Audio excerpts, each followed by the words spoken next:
नवाज भाई साहब आपको बहुत बहुत खुशामदीद कहते हैं कुछ जान लो में हम इस कह दें जो महफिल था उसके नकात का जो हमने पूरा का पूरा मामला किया था, उसमें मैं सबसे पहले जो है आप शायद जानते हो बिल्कुल सैयद रिजवान साहब, उन्होंने आपका जो है वो राब्ता नंबर हमें दिया था और उसके बाद जी मिस तौकीर से आपकी जो है वो बात हुई। तो हम आपको बहुत ज्यादा और बहुत इज्जत के साथ, बहुत एहतराम के साथ खुशामदीद कहते हैं। बहुत बहुत हम शुक्रिया। मतलब अब यकीन माने कि अभी आपके आने से पहले हम लोग अभी बातचीत कर रहे थे, डिस्कशन कर रहे थे इसी हवाले से कि हम लोगों ने आपसे कौन कौन से सवालात पूछने हैं और किस तरीके से इस इंटरव्यू को आगे लेके चलना है। फिर आखिर में हम इस नतीजे पे पहुंचे थे कि बजाय इसके कि हम लोग एक जो फॉर्मल इंटरव्यू होता है उस तरीके से लेके चलें, अगर हम इसे डिस्कशन की तर्ज पर अगर लेके चलें तो वो हमारे लिए ज्यादा बेहतरी होगी, मैम बेशक तौकीर के लिए ज्यादा बेहतर होगा, क्योंकि हम लोग खुद स्टूडेंट्स हैं और जी हम लोग बस अदब से मोहब्बत करने वाले लोग हैं, चाहे वो बेशक। क्लासिकी अदब हो, चाहे वो मॉडर्न अदब हो या मरसिया हो, बस अदब से मोहब्बत हम करने वाले हैं। आपके मिजाज कैसे हैं, कैसी तबीयत है आपकी? खैरियत से अल्हम्दुलिल्लाह। सर? अल्हम्दुलिल्लाह। सर सर सर, सब खैरियत एक है बार मैं माशाल्लाह। इंट्रोडक्शन कह दें, मैं दे दूं कि मेरा नाम अब्दुल बासित है। एक इनिशिएटिव जो है वो 2015 में हमने शुरू किया था, जिसमें ओह, अदब के फरोग पे हम लोगों ने काम जो है वो शुरू किया था। हमें ये महसूस हुआ था जब मैं खुद भी यूनिवर्सिटी में था कि जो हमारी नौजवान नस्ल है वो अपने अदब से, अपनी सकाफत से और अपनी अपने अपने जो फनून लतीफ़ा है उससे बहुत दूर हटते जा रही है और जी हाँ। वेस्टर्नाइज यानी मॉडर्निज्म को वो वेस्टर्निज्म की तशबीह देते हैं।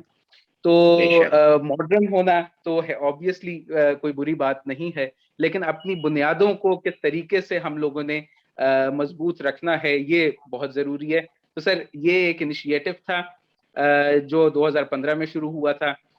इस बार हमारा कुछ मामला ऐसा हुआ कि हम लोगों ने सोचा कि हम क्योंकि उर्दू अदब की बहुत बड़ी जो एक सिंफ है वो मरसिया है, तो जी हाँ। उसमें हमारा ये कह दें हम लोगों ने यही सोचा था कि इंटरव्यूज जो हैं वो हम कंडक्ट करें जो बड़ी शख्सियात हैं। उनमें एक इंटरव्यू अभी हमने लाहौर में एक मरसिया गो शायर हैं अख्तर उस्मान साहब, उनका जी अभी आज सुबह कह दें इंटरव्यू जो है वो हमने लिया और अब जी। कह दें असल इम्तिहान में हमारा अब था कि आपका इंटरव्यू जो है वो हम कंडक्ट कर रहे हैं सर। जी उसके लिए जी बहुत शुक्रगुजार भी हैं आपके कि आपने हमें वक्त दिया। ये बहुत बड़ी फेवर है सर, और हम इतने एक्साइटेड हैं 2-4 दिनों से कि अभी तो हम लोगों की जो हालत थी नहीं, कि ये आप आपसे लोगों की हम मोहब्बत है। ये आपकी मोहब्बत है और आपकी दिलचस्पी है अदब के साथ। और हमारी जो विरासत है, जो हमारी हेरिटेज है, और जो बुनियादी इंसानियत की बातें हैं जी जिसके लिए इमाम हुसैन इस्लाम ने ये कुर्बानियाँ पेश की हैं, तो वाह वाह। वो पूरी एक बेशक तहजीब है। करबला जो है वो एक पूरी तहजीब है। और एग्जैक्ट ह्यूमैनिटी के लिए, इंसानियत के लिए, जो उन्होंने अपनी साबित कदमी के साथ, हक के साथ ये सब कुर्बानियाँ पेश वाह वाह। की हैं।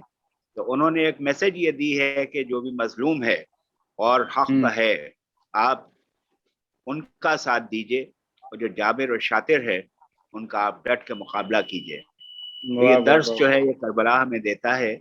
और इमाम वाह हुसैन इस्लाम सर दे के हमेशा के लिए बुलंद हो गए, और हम लोग उनका वाह। गम हमेशा मनाते रहेंगे और मनाते हैं। 1400 बिल्कुल बरस तकरीबन हो चुके हैं, लेकिन उनका गम हमारे दिलों में ताज़ा है। तो उसकी वजह यही है कि इमाम हुसैन अलैहिस्सलाम ने किसी तख्त ताज के लिए तो ये कुर्बानियाँ दी नहीं नहीं। थी, ये हक के लिए दी थी, इंसानियत की बका के लिए दी थी। और वो सबके हैं। दरे हुसैन पे मिलते हैं हर ख्याल के लोग, ये इत्तेहाद का मरकज है आदमी के लिए। जोश वाह साहब वाह। आपने पाकिस्तान तशरीफ ले आए थे, जी उन्होंने भी जी जी। फरमाया था कि इंसान को बेदार तो हो लेने दो, हर कौम हम्म। पुकारेगी। हमारे हैं हुसैन। वो हमारे हैं। सुभान अल्लाह, मीर अनीस सुभान अल्लाह। अल्लाह मकामहू ने अपने लिए और इमाम हुसैन इस्लाम की मोहब्बत में, अकीदत में, मुअद्दत में एक रुबाई जो फरमाई है कि या रब जी, मेरे मरने को फसाना कर दे, सिमते शह मजलूम रवाना कर दे, वाह, हसरत है कि हूँ दफन तहे खाक शिफा, मिट्टी मेरी तस्बीह का दाना कर दे। सुभान जी, अल्लाह, सुभान अल्लाह, सुभान सुभान अल्लाह, सुभान अल्लाह। इमाम सुभान। हुसैन इस्लाम का क्या जिक्र करना, वो तो एक ऐसे मजलूम शहीद आजम हैं कि उन्होंने अपना पूरा कुनबा जो था वो लुटा दिया अल्लाह के दीन के लिए, अपने नाना के इस्लाम के लिए। और यहाँ तक के जनाब असगर अलैहिस्सलाम जो कि 6 महीने के उनके साहबजादे थे, जब सब निसार हो गए, सबकी शहादतें हो गईं, तो जब इमाम हुसैन अलैहिस्सलाम ने जब एक आवाज बुलंद की है कि कोई है जो कि मेरी नुसरत को आए, तो 6 महीने के जनाब अली असगर अलैहिस्सलाम ने हुमक के अपने को झूले से गिरा दिया। बीबियों में एक कोराम मच गया। इमाम हुसैन अलैहिस्सलाम अपने अबा के दामन में जब मैदान करबला में दुश्मनों के सामने आए, तो वो समझ रहे थे कि शायद ये कुरान मजीद लेके आ रहे हैं और अब माफी और तलाफी करेंगे कि पानी दे दो। लेकिन जब अबा का दामन हटाया है तो उसमें देखा कि एक बहुत ही कुम्हलाया हुआ बच्चा, बहुत खूबसूरत, वो पानी से बिल्कुल मायूस है, उसके होठ पपड़ाए हुए हैं, उसकी माँ का दूध खुश्क हो चुका है, उसका चेहरा जर्द हो रहा है और ये अनकरीब वो फौत हो सकता है। तो इमाम हुसैन अलैहिस्सलाम ने ये जिद्दत और ये चीज एक तकमील तक पहुंचाई और ये एक मैसेज दिया कि अगर तुम समझते हो कि हम तुम्हारे गुनाहगार हैं, हम पर पानी बंद कर दिया है, तो ये तो समझ में आता है, लेकिन ये 6 माह का एक शशमाहा है, ये तो मासूम है, आओ इसी को आके पानी पिला दो। तो जब कोई नहीं बढ़ा तो उन्होंने कहा, लो तुम समझते हो कि हम तुम इसके बहाने खुद पानी पी लेंगे, लो जलती हुई रेत के ऊपर हम इस बच्चे को लिटाए देते हैं, अब आके कोई पानी पिला दो। तो इमाम हुसैन इस्लाम ने ये एक तरह का नजरिया पेश किया था कि जुल्म, तशद्दुद कहाँ तक हो सकता है और सब्र कहाँ तक किया जा सकता है, जालिम कितना जाबिर हो सकता है।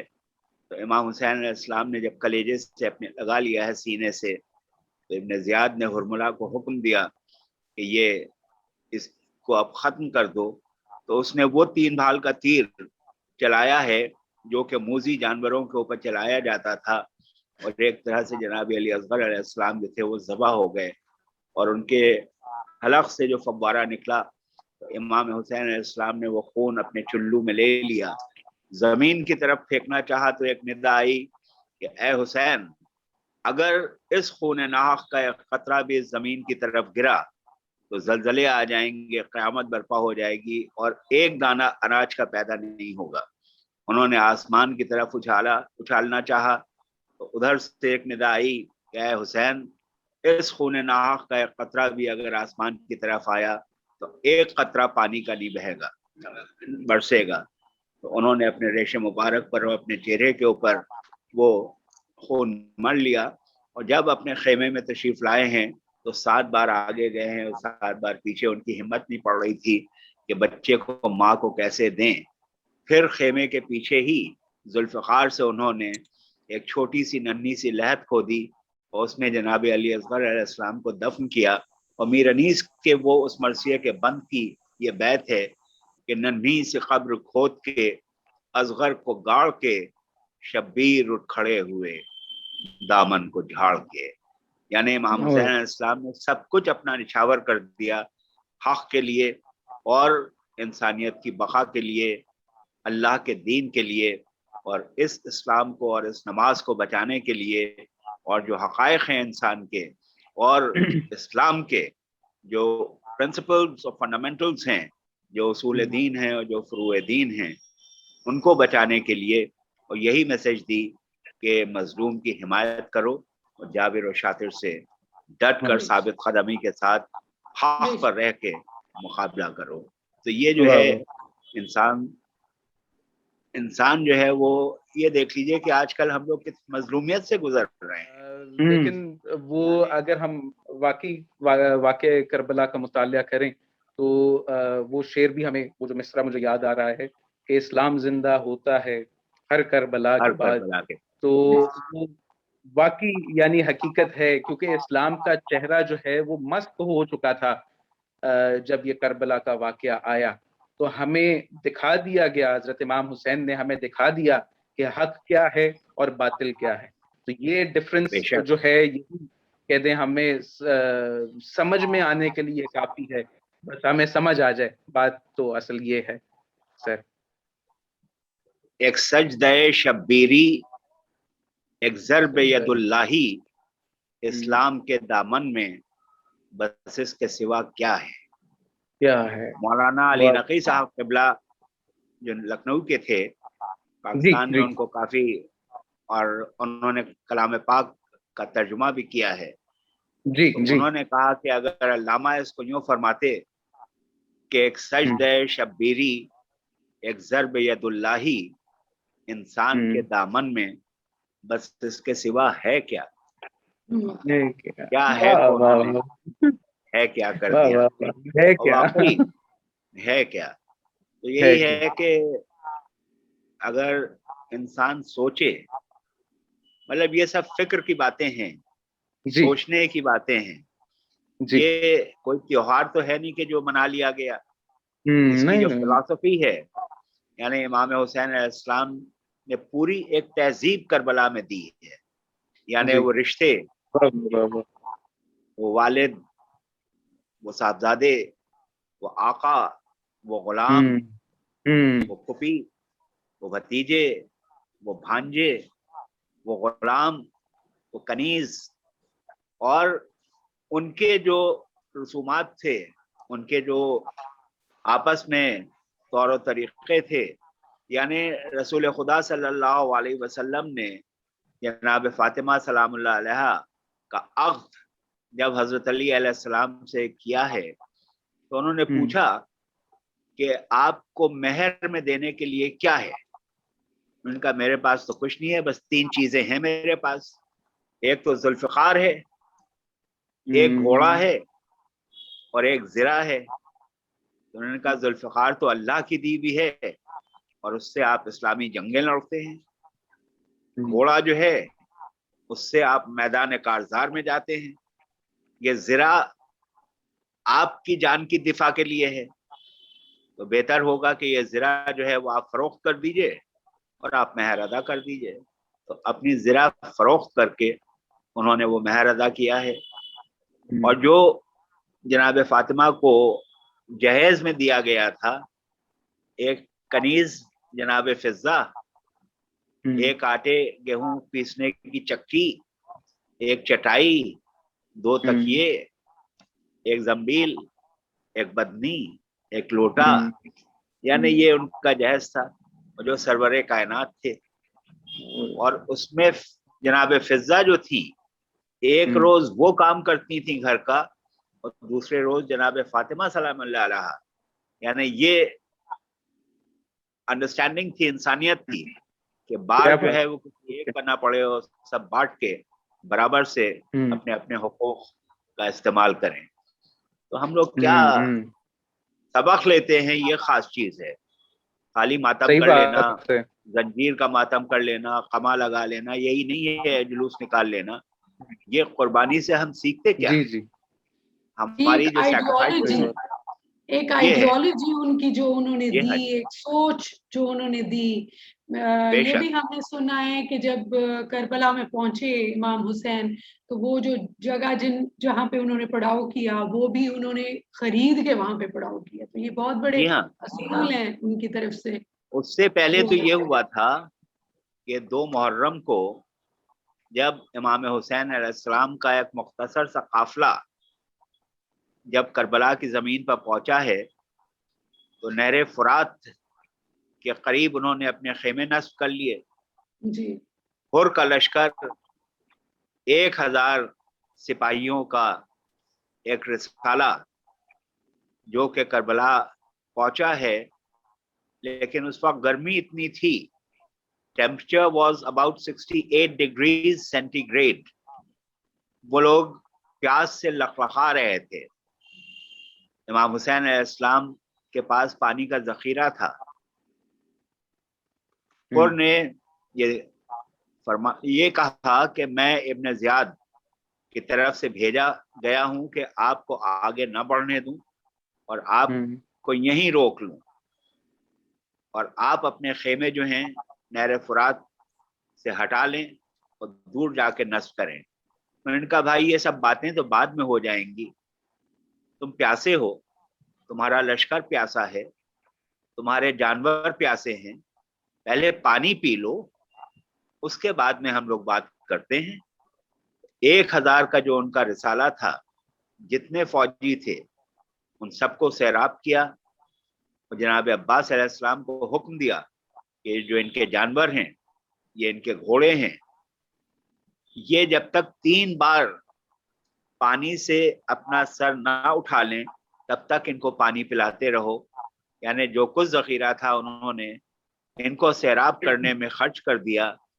और फिर वही हुर थे कि जिन्होंने इमाम हुसैन इस्लाम का रास्ता रोका था, और 3 दिन की वो प्यास, वो भूख, वो तशद्दुद, वो सैंक्शंस।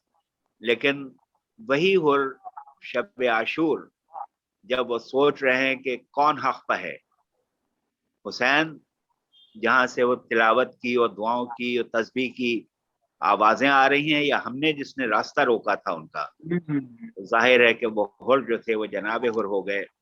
और जनाब हुर जो हैं वो अपने खेमे में परेशान हैं।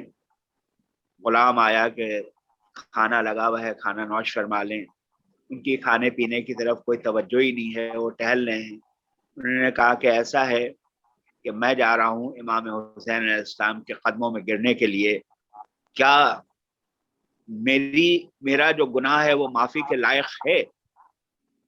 तो उन्होंने, बेटे ने कहा कि आप मुझे नहीं ले जाएंगे। गुलाम ने कहा आप मुझे छोड़ जाएंगे। बहरहाल ये सब जो थे इमाम हुसैन अलैहिस्सलाम की खिदमत में पहुंचे हैं। जनाब अब्बास अलैहिस्सलाम से इमाम हुसैन अलैहिस्सलाम ने फरमाया कि देखो हमारा दोस्त आ रहा है, उसका इस्तकबाल करो। लेकिन उनसे ये एक लाचारगी भी बयान की कि ए दोस्त, तुम ऐसे मौके पर आए हो कि हम तुम्हारी कोई खातिर तवाज़ो भी नहीं कर सकते, तुम्हें एक घूंट पानी भी नहीं पिला सकते। तो जाहिर है कि जनाब हुर जो थे उनके कदमों में गिर गए और उन्होंने कहा कि मुझे पहले कुर्बानी की इजाज़त दीजिए, और पहले मुझे नहीं बल्कि मेरे बेटे को इजाज़त दीजिए कि पहले वो जाए। तो इमाम हुसैन इस्लाम ने कहा कि भाई तुम हमारे मेहमान हो, हम ये कैसे कर सकते हैं। लेकिन जब जिद हुई है तो जनाब हुर के साहबजादे जो थे वो जब जाके शहीद हुए हैं, तो जनाब हुर जो थे वो अपने बच्चे की मैयत की तरफ दौड़े हैं, तो देखा इमाम हुसैन इस्लाम पहले से मौजूद हैं और उनके जानू पर हुर के बेटे का सर रखा हुआ है, और वो ये फरमा रहे हैं कि बूढ़ा बाप कहीं जवान बेटे का लाशा उठाता है, वो लेके आए हैं। तो इस तरह से किस तरह से जनाब जॉन जो कि उनके गुलाम थे वो इजाजत मांग रहे हैं मैदान जंग में जाने के लिए और कुर्बान होने के लिए। तो उन्होंने कहा तुम तो मेरे नाना के जमाने के उनके चाहने वाले हो, उनके मुसाहब हो, मैं तुम्हें कैसे इजाजत दे सकता हूँ इस उम्र में।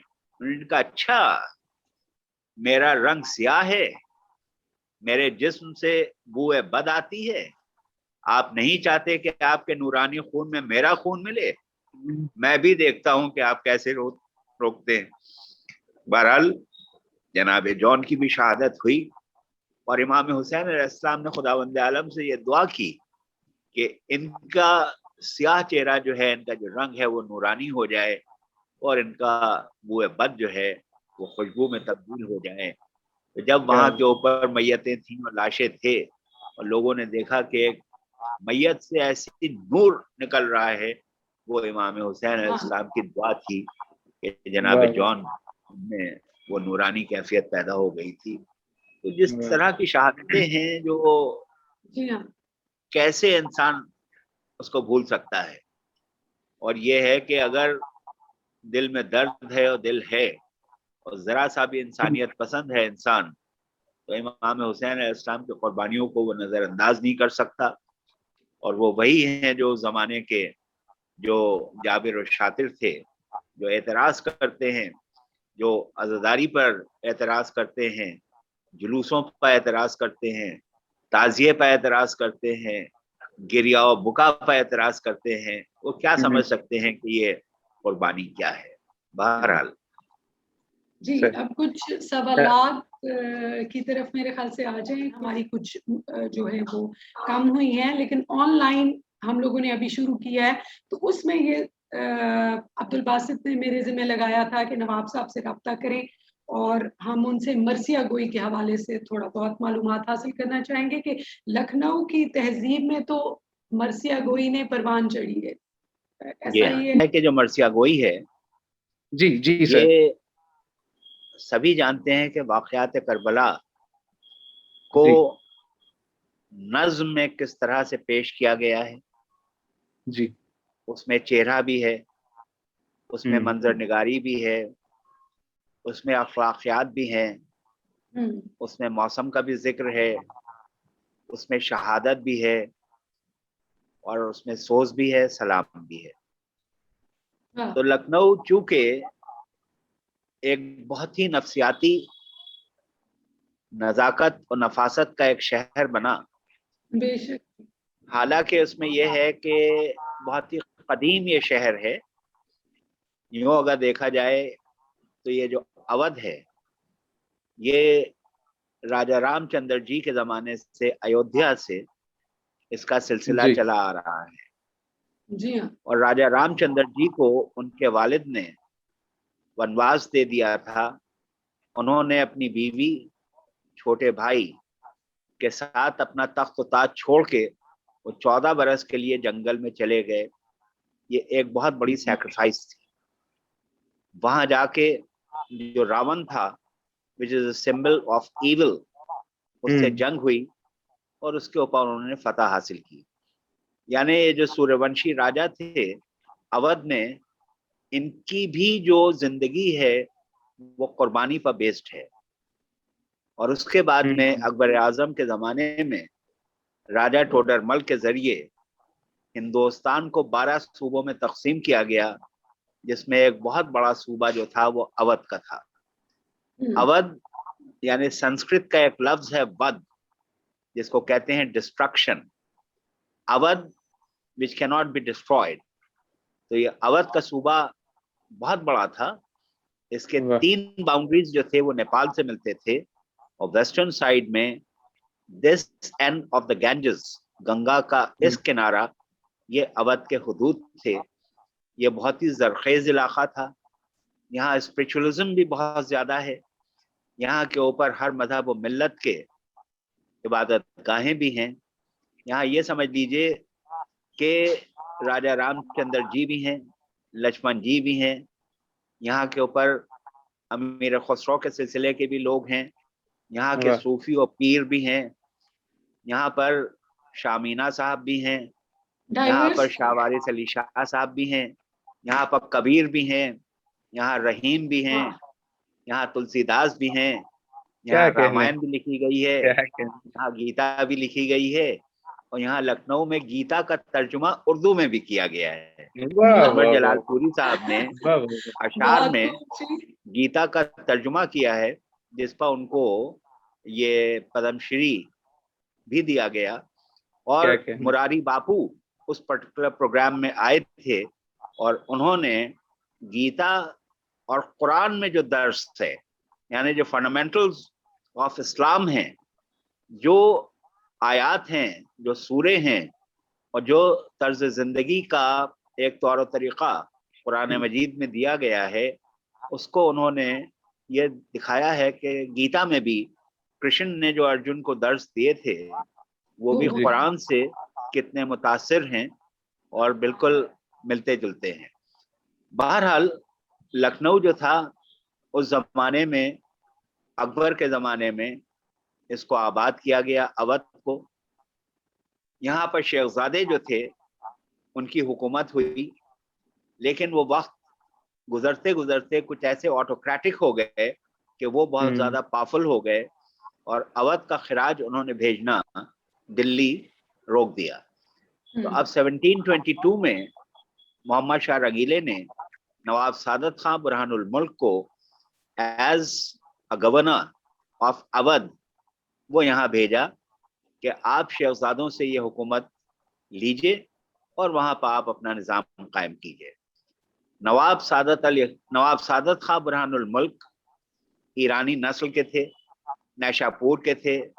रसूल खुदा सल्लल्लाहु अलैहि वसल्लम जनाब फातिमा सलामुल्लाह अलैहा और हजरत अली अलैहिस्सलाम की नस्ल से थे, 7वें इमाम की औलाद में थे। वो जब यहाँ तशरीफ लाए तो उन्होंने अवध की हुकूमत संभाली। अवध की जो हुकूमत थी वो बेस्ड थी ऑन 3 बेसिक फंडामेंटल्स, जिसकी वजह से यहाँ के ऊपर इंसानियत, और कहा जाता है कि जो गंगा जमनी तहजीब है वो कायम हुई। और उसमें अगर आप देखिए तो वही उसूल दीन जो हैं और फुरूए दीन जो हैं, एक तरह से उसी के ऊपर ये हुकूमत कायम है।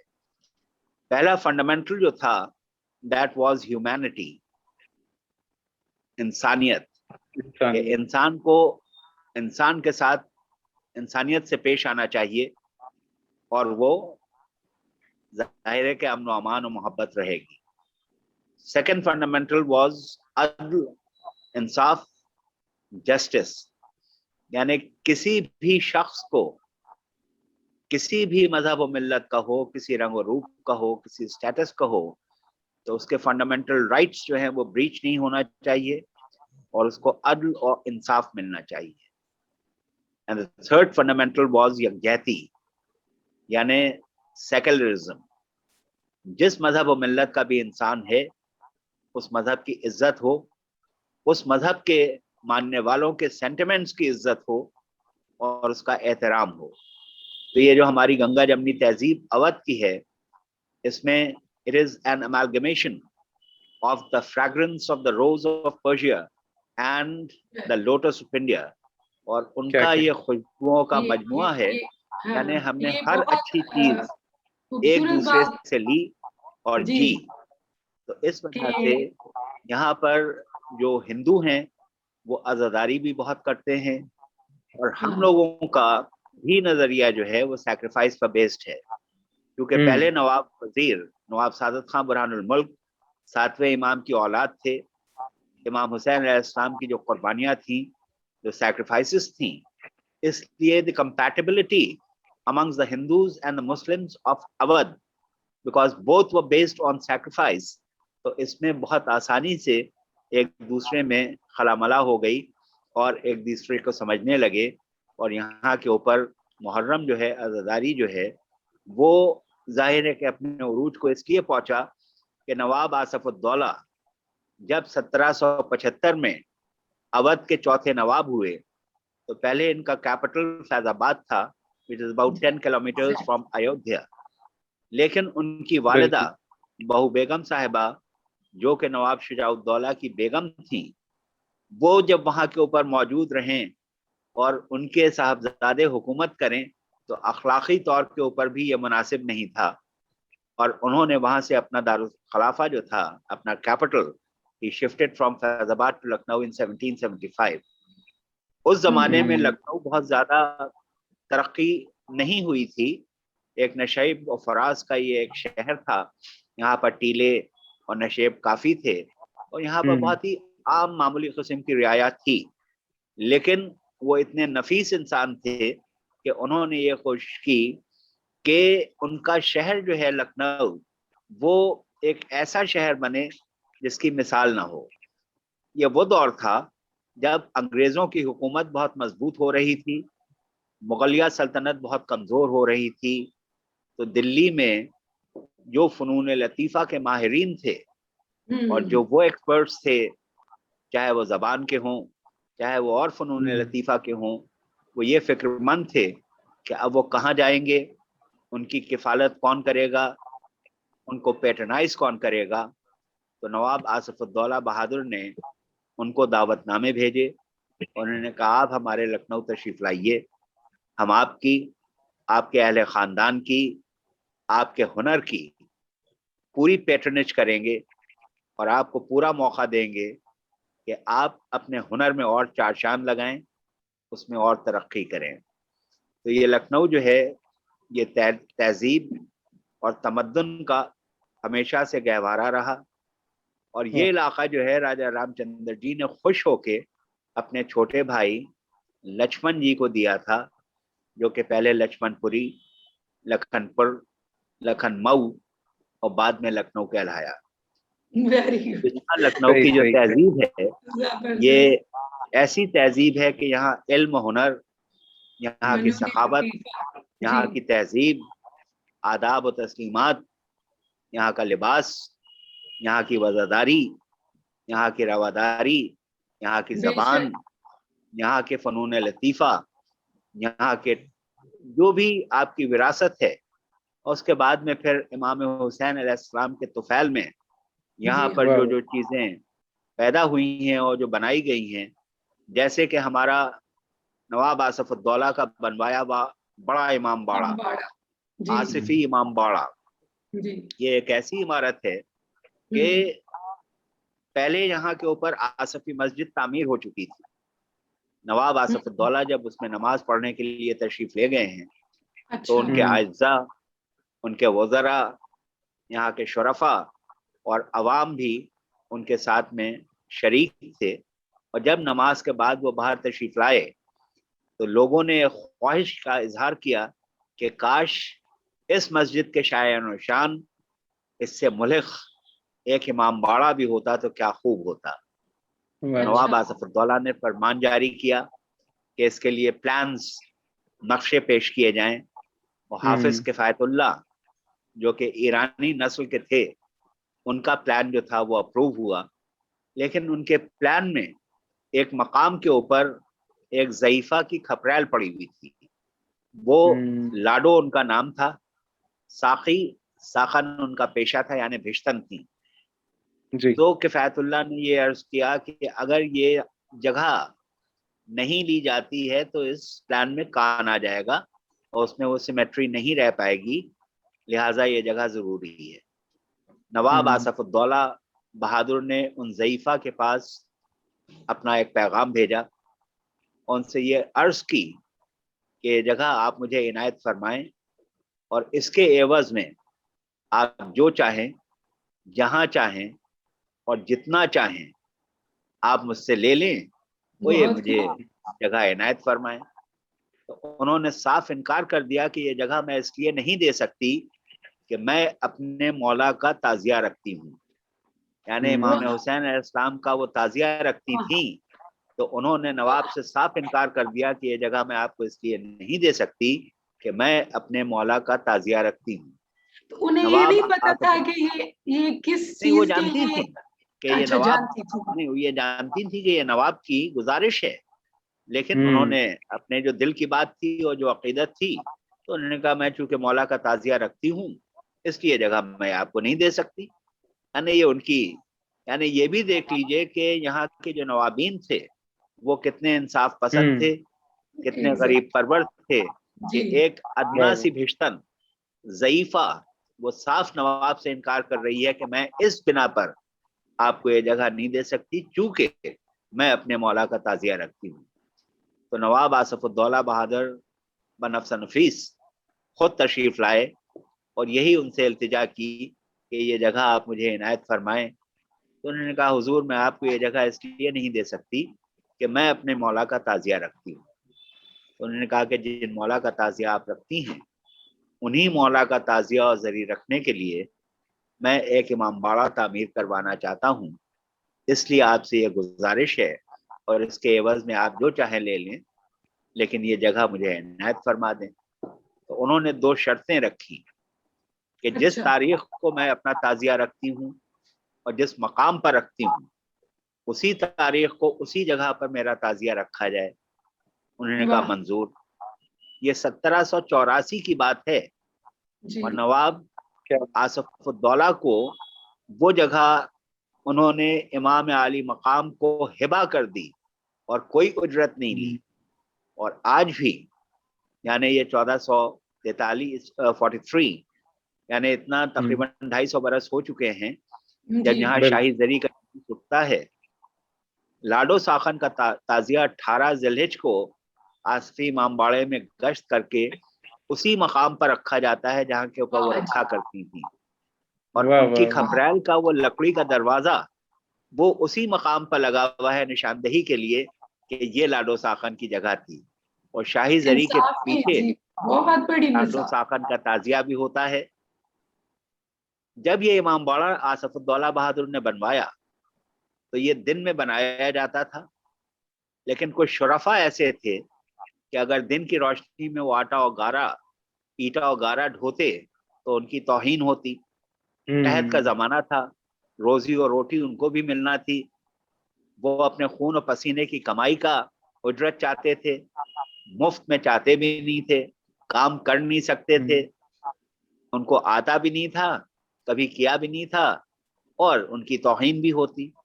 तो नवाब आसफुद्दौला ने एक ये तरीका निकाला कि जितना दिन में कंस्ट्रक्शन होगा उन शराफा के जरिए से 1/3 of the constructed portion would be dismantled by those respected people, कि उनको उसकी उजरत भी मिल सके, उनको रोजी और रोटी भी मिल सके।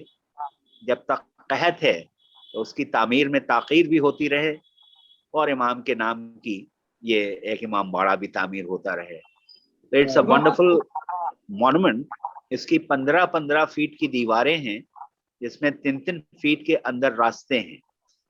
इसकी 3 मंजिली इमारत है जिसकी एक छत है 330 फीट लंबी और करीब 80 फीट चौड़ी। मेरा ख्याल है कि वो दुनिया की सबसे बड़ी छतों में उसका शुमार होता है। दुनिया का सबसे बड़ा हॉल है without any support of iron और वुड। अच्छा, वहाँ प्लास्टिक्स का भी एक ऐसा नमूना है कि 50 फीट ऊपर सेंट्रल हॉल में, which is known as the Persian Hall, and it is in the shape of a dish, यानी रेक्टेंगुलर और कोनों से ओवल। तो उसमें जो 50 फीट ऊपर छज्जे हैं, एक एंड के ऊपर एक शख्स अगर खड़ा होता है और दूसरे एंड के ऊपर दूसरा शख्स है, अगर कोई दिया सलाई की तीली स्ट्राइक करता है या एक कागज फाड़ता है, उसमें से जो आवाज निकलती है वो पूरी पूरी आवाज without any disturbance of frequency, without any loss of sound, 160 feet दूर जो कि दूसरा शख्स खड़ा हुआ है वो सुन सकता है। नीचे हजारों लोगों का शोर गुल चाहे नीचे हॉल में हो रहा हो, लेकिन ऊपर साउंड में कोई डिस्टर्बेंस नहीं होता। तो बहरहाल उस जमाने में लोग ये कहते थे कि जिसको ना देंगे मौला उसको देंगे नवाब आसफुद्दौला। वो ये फरमाते थे कि ये ना कहो।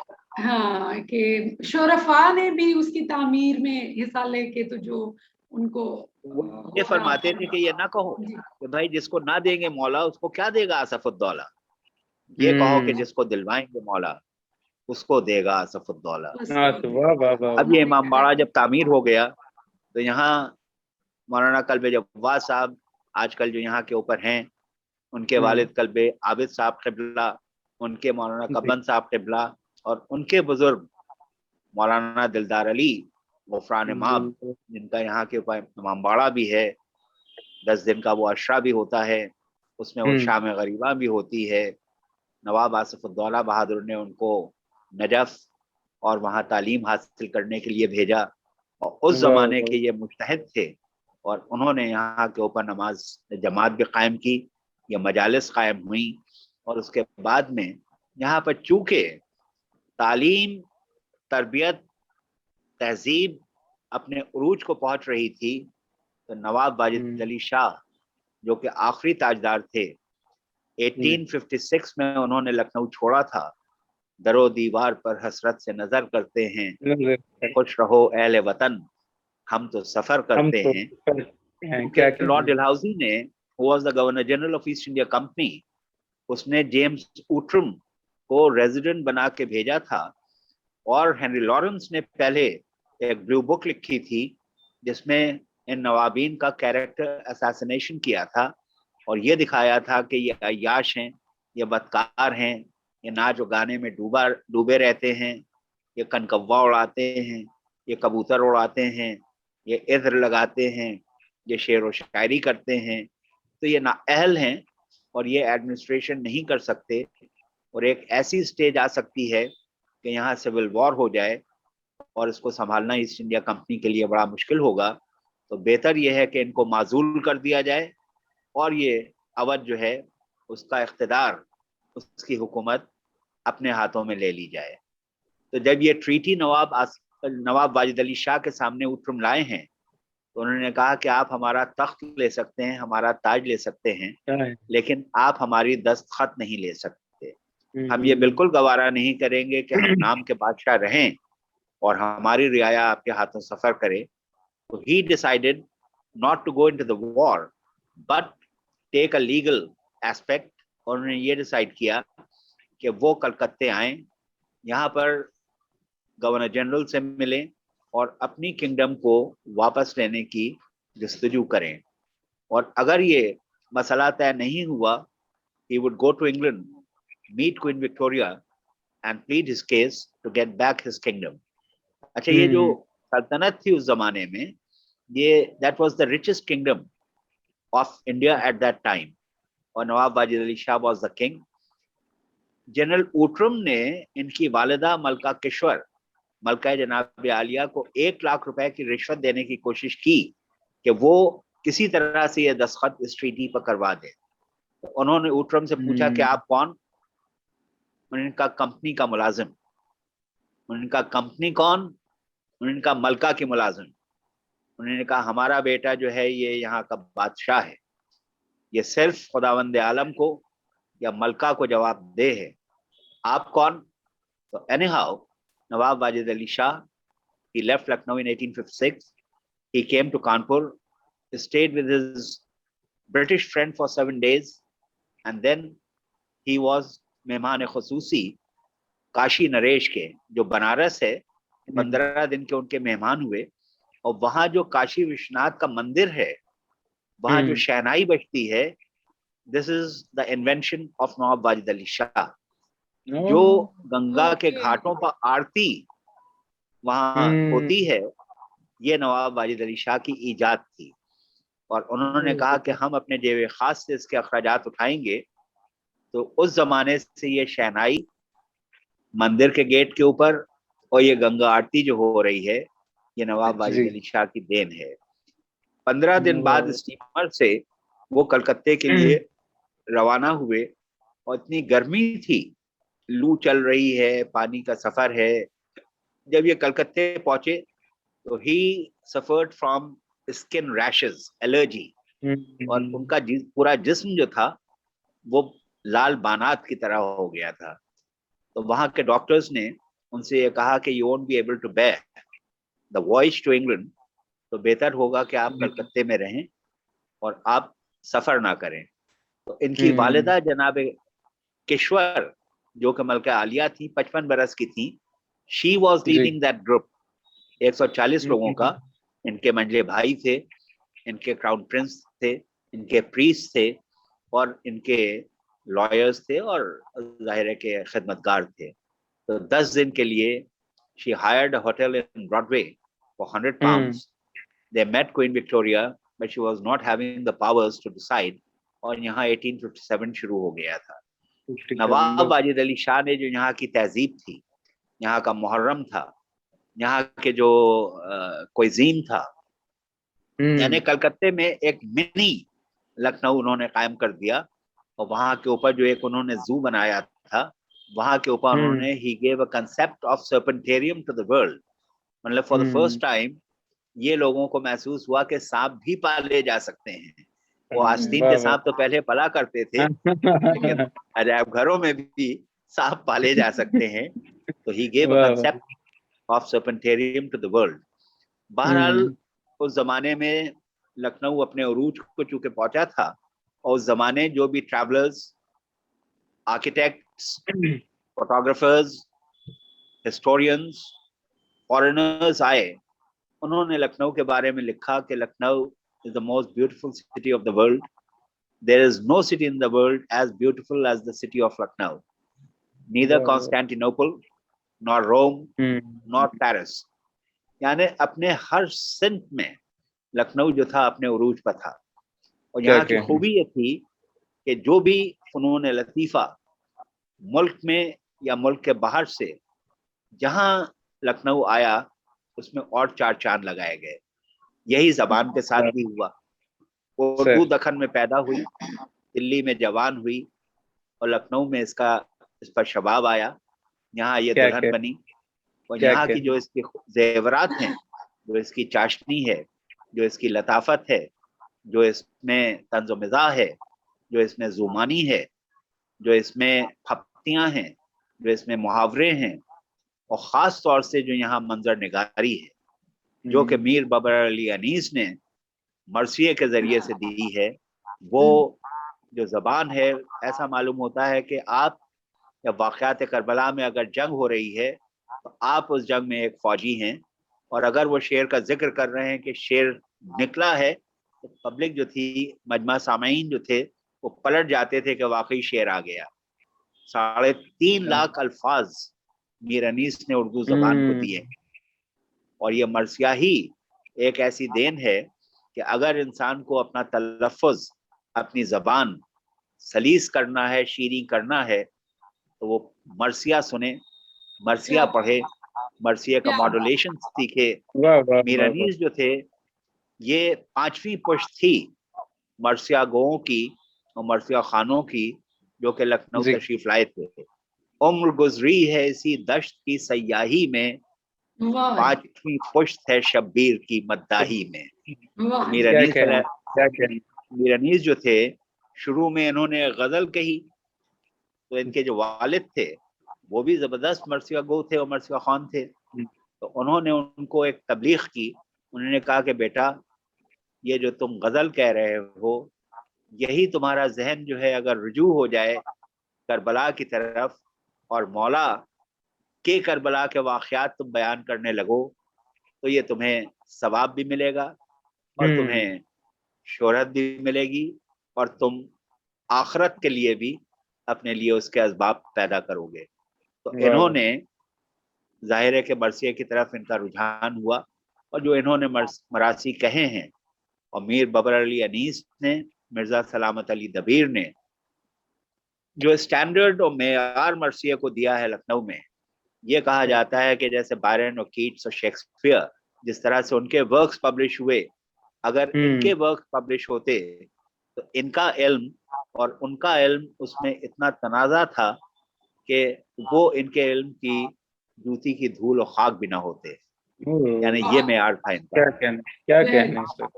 अब मरसिए में मीर अनीस का एक बंद मैं आपको सुनाता हूँ कि जब दरे खैबर आपने उखाड़ा है और मरहब से आपकी जंग हुई है। मरहब जो था एक बेबदल पहलवान था, तो 1000 पहलवानों पर वो भारी होता था। मौला अली अपने जुल्फ़कार के साथ मैदान जंग में तशरीफ लाए हैं और जिहाद होता है। अच्छा, उस जमाने में जिहाद जो था उसके भी कुछ फंडामेंटल्स होते थे। आज का जिहाद तो था नहीं जो ये दाइश कर रहा है या अपने ये लोग कर रहे हैं। उसमें यह था दिफा के लिए होता था। अगर आपके दीन, आपके ईमान और अल्लाह के दीन के ऊपर और रसूल खुदा के इस्लाम के ऊपर अगर कोई अटैक करता है तो उसकी दिफा के लिए आपको आना है। उसमें पहले आपको इंटरैक्ट करना है, पहले आपको जबान के जरिए से गुफ्तगू करना है और कोशिश ये करना है कि आप उसको सुलझा लें और वो मसला जो है वो सुलझ जाए। अगर गुफ्तगू के जरिए, इंटरैक्शन के जरिए वो मसला नहीं सुलझता है और नौबत कॉम्बैट की आती है, पहले 1-to-1 कॉम्बैट्स हुआ करते थे। तो आपको पहला हक नहीं है कि आप अटैक करें, क्योंकि आप दिफा के लिए आए हैं। आप अपने अपोनेंट को पहला मौका देंगे और जब उसका वार खाली जाएगा, आपका हक है कि आप वार कर सकते हैं, लेकिन वार करने से पहले you will warn the opponent कि वो अपनी जान बचा के भाग सके और आपको उसका कत्ल ना करना पड़े। लेकिन फिर भी अगर वो डटा हुआ है, ये उसूल हैं, और फिर भी अगर वो डटा हुआ है तो फिर कोई पीठ नहीं दिखा सकता। आप 2-2 हाथ कर लीजिए, जो जिसके ऊपर वार जिसका भारी हो जाए, तो जो जी जिसको ढेर कर ले। तो मौला अली जो थे, उनकी जुल्फ़िकार या तो वर्टिकल चलती थी या हॉरिजॉन्टल चलती थी, और दोनों, चाहे वो वर्टिकल हो चाहे हॉरिजॉन्टल हो, इंसान के दो हम वजन टुकड़े करती थी। यानी दो टुकड़े होते थे तो वो हम वजन होते थे, इक्वी बैलेंस। अब मरहब सामने आता है। मरहब जो है वो मौला की जुल्फ़िकार से और उनकी हैबत से इतना ज्यादा मुतासिर है कि उसके सर के ऊपर एक खोद है, जिस्म के ऊपर ज़रा है, खोद के ऊपर मोटे पत्थर की एक सिल है जो खोद के ऊपर से बांधे हुए है, तो घोड़े पर सवार आया है। तो जाहिर है कि मौला जो है उससे कहते हैं कि तुम इस्लाम कबूल कर लो, कलमा पढ़ लो, हमसे जंग ना करो तो बेहतर है। लेकिन वो मरहब अपने जोम में।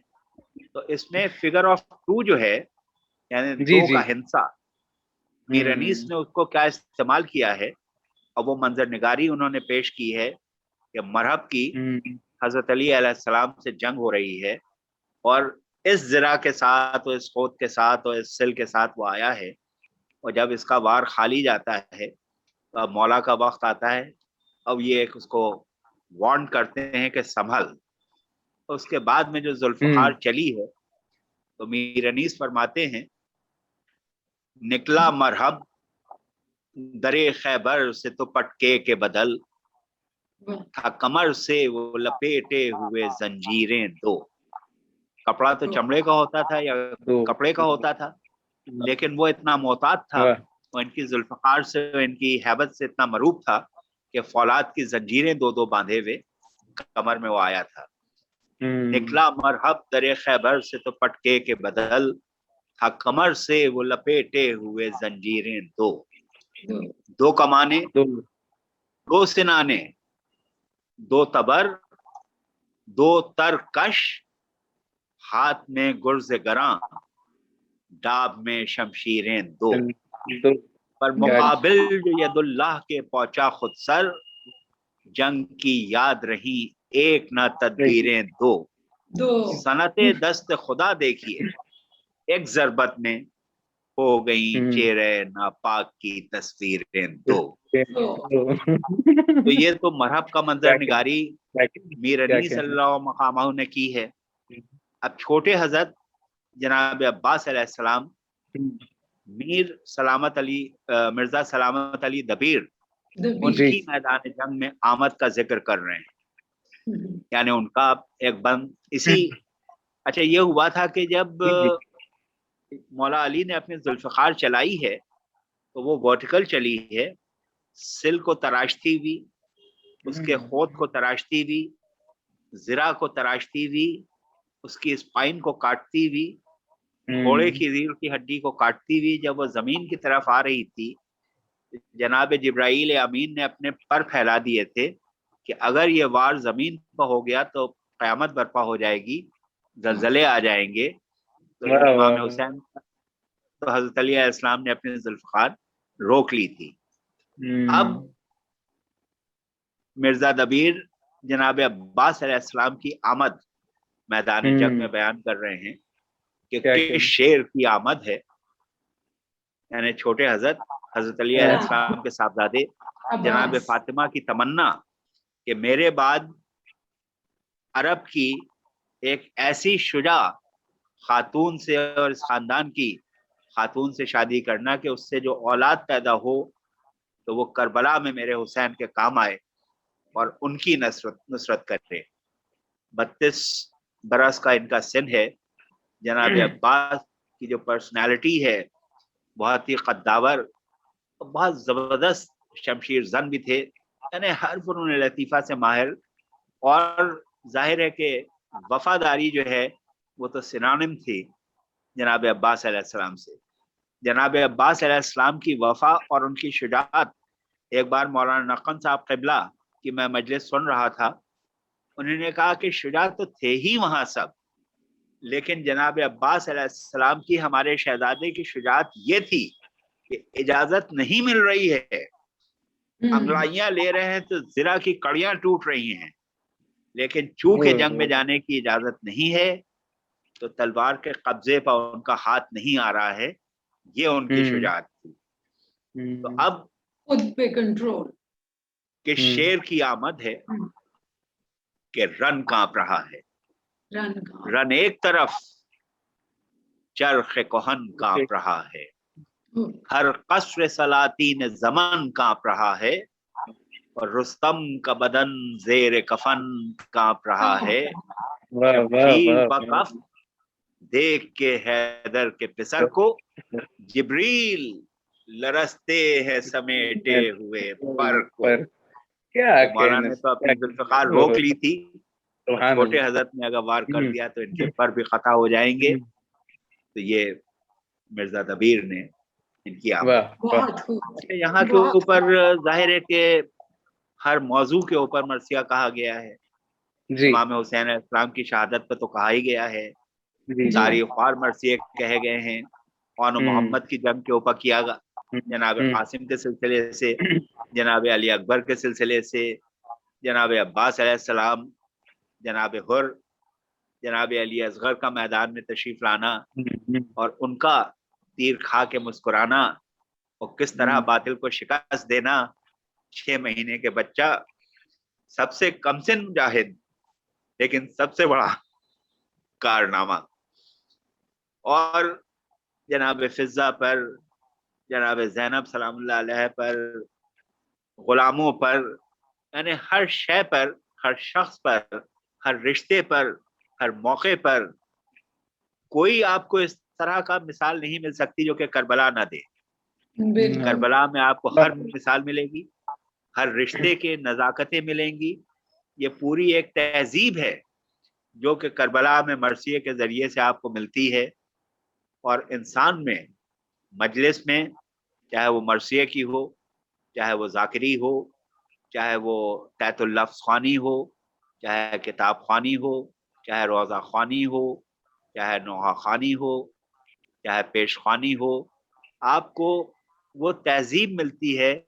बच्चा बच्चा समझता है कि कब आपके दिल से आह निकलेगी और कब आपकी ज़बान से वाह निकलेगी।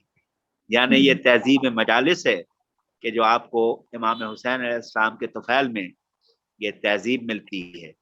यहाँ पर अगर आप यूँ देखें तो मौला के तुफ़ैल में इल्म जो है, ज़बान जो है, वो अपने उरूज को पहुँची। यहाँ पर तो सोज़ है, सलाम है, मकासदे हैं, मरसिए हैं, और आर्किटेक्चर में आप आ जाइए, इमाम बाड़े में बेहतरीन इमाम बाड़े हैं, रोज़े हैं। यानी लखनऊ में हर वो इबादत गाह है जो कि पूरे हिंदुस्तान में क्या, पूरी दुनिया में मुरतब की गई ज़ियारत के लिए। यहाँ पर फातमैन भी है, यहाँ पर काज़मैन भी है, यहाँ पर ज़ैनबिया भी है, यहाँ कत्लगाह भी है, यहाँ 12वें इमाम अलैहिस्सलाम के ग़ार भी हैं, यहाँ मस्जिद कूफा भी है, मस्जिद नबवी भी है। 11 इमामों के यहाँ के ऊपर आपके रोज़े हैं, जन्नतुल बाक़ी है। और फिर उसी सिलसिले से ज़बान अपने उरूज को पहुँची तो मीर अनीस और मिर्ज़ा दबीर, इश्क और ताशुक़ और बहुत से इस तरह के शुअरा हुए हैं और मरसिया गो हुए हैं जो कि पढ़े लिखे नहीं थे, लेकिन कलाम उनका जो था मौला के तुफ़ैल में और उनके करम से नायाब व बेहतरीन रहा। यहाँ नवाबीन अवध ने, बेगमात अवध ने जो फ़रोग़ दिया है मजालिस को, चाहे वो जिस शक्ल में भी हों, चाहे वो मरसिया की शक्ल में हो, चाहे वो जाकिरी की शक्ल में हो, या मातम और नौहों की शक्ल में हो, या फिर पेशखानी की। तो इसमें इमारत अगर आप ले लें तो आर्किटेक्चर में नायाब रोज़े, नायाब इमाम बाड़े, खानखाहें जो कि हिंदुओं ने भी बनवाई। मतलब वो जो सेकुलर एस्पेक्ट है, यहाँ के ऊपर मुसलमानों ने मंदिर बनवाए, हिंदुओं ने मसाजिद बनवाई, खानखाहें बनवाई, रोज़े बनवाए, इमाम बाड़े बनवाए। तो ये जो गंगा जमनी तहजीब है, शाह वारिस अली शाह साहब का जो रोजा है देवा शरीफ में, ये एक ठाकुर ने बनवाया।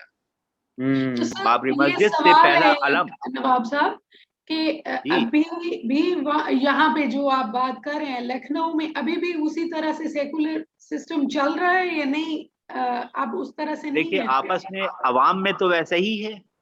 अच्छा। हमें आज तक फख्र है कि 1857 में जब मुल्क का बंटवारा हुआ तो हर शख्स जो था अपनी हुब्बुल वतनी के जज्बे से एक कॉमन फो के लिए, दुश्मन के खिलाफ अपने मादर वतन के लिए जंग कर रहा था।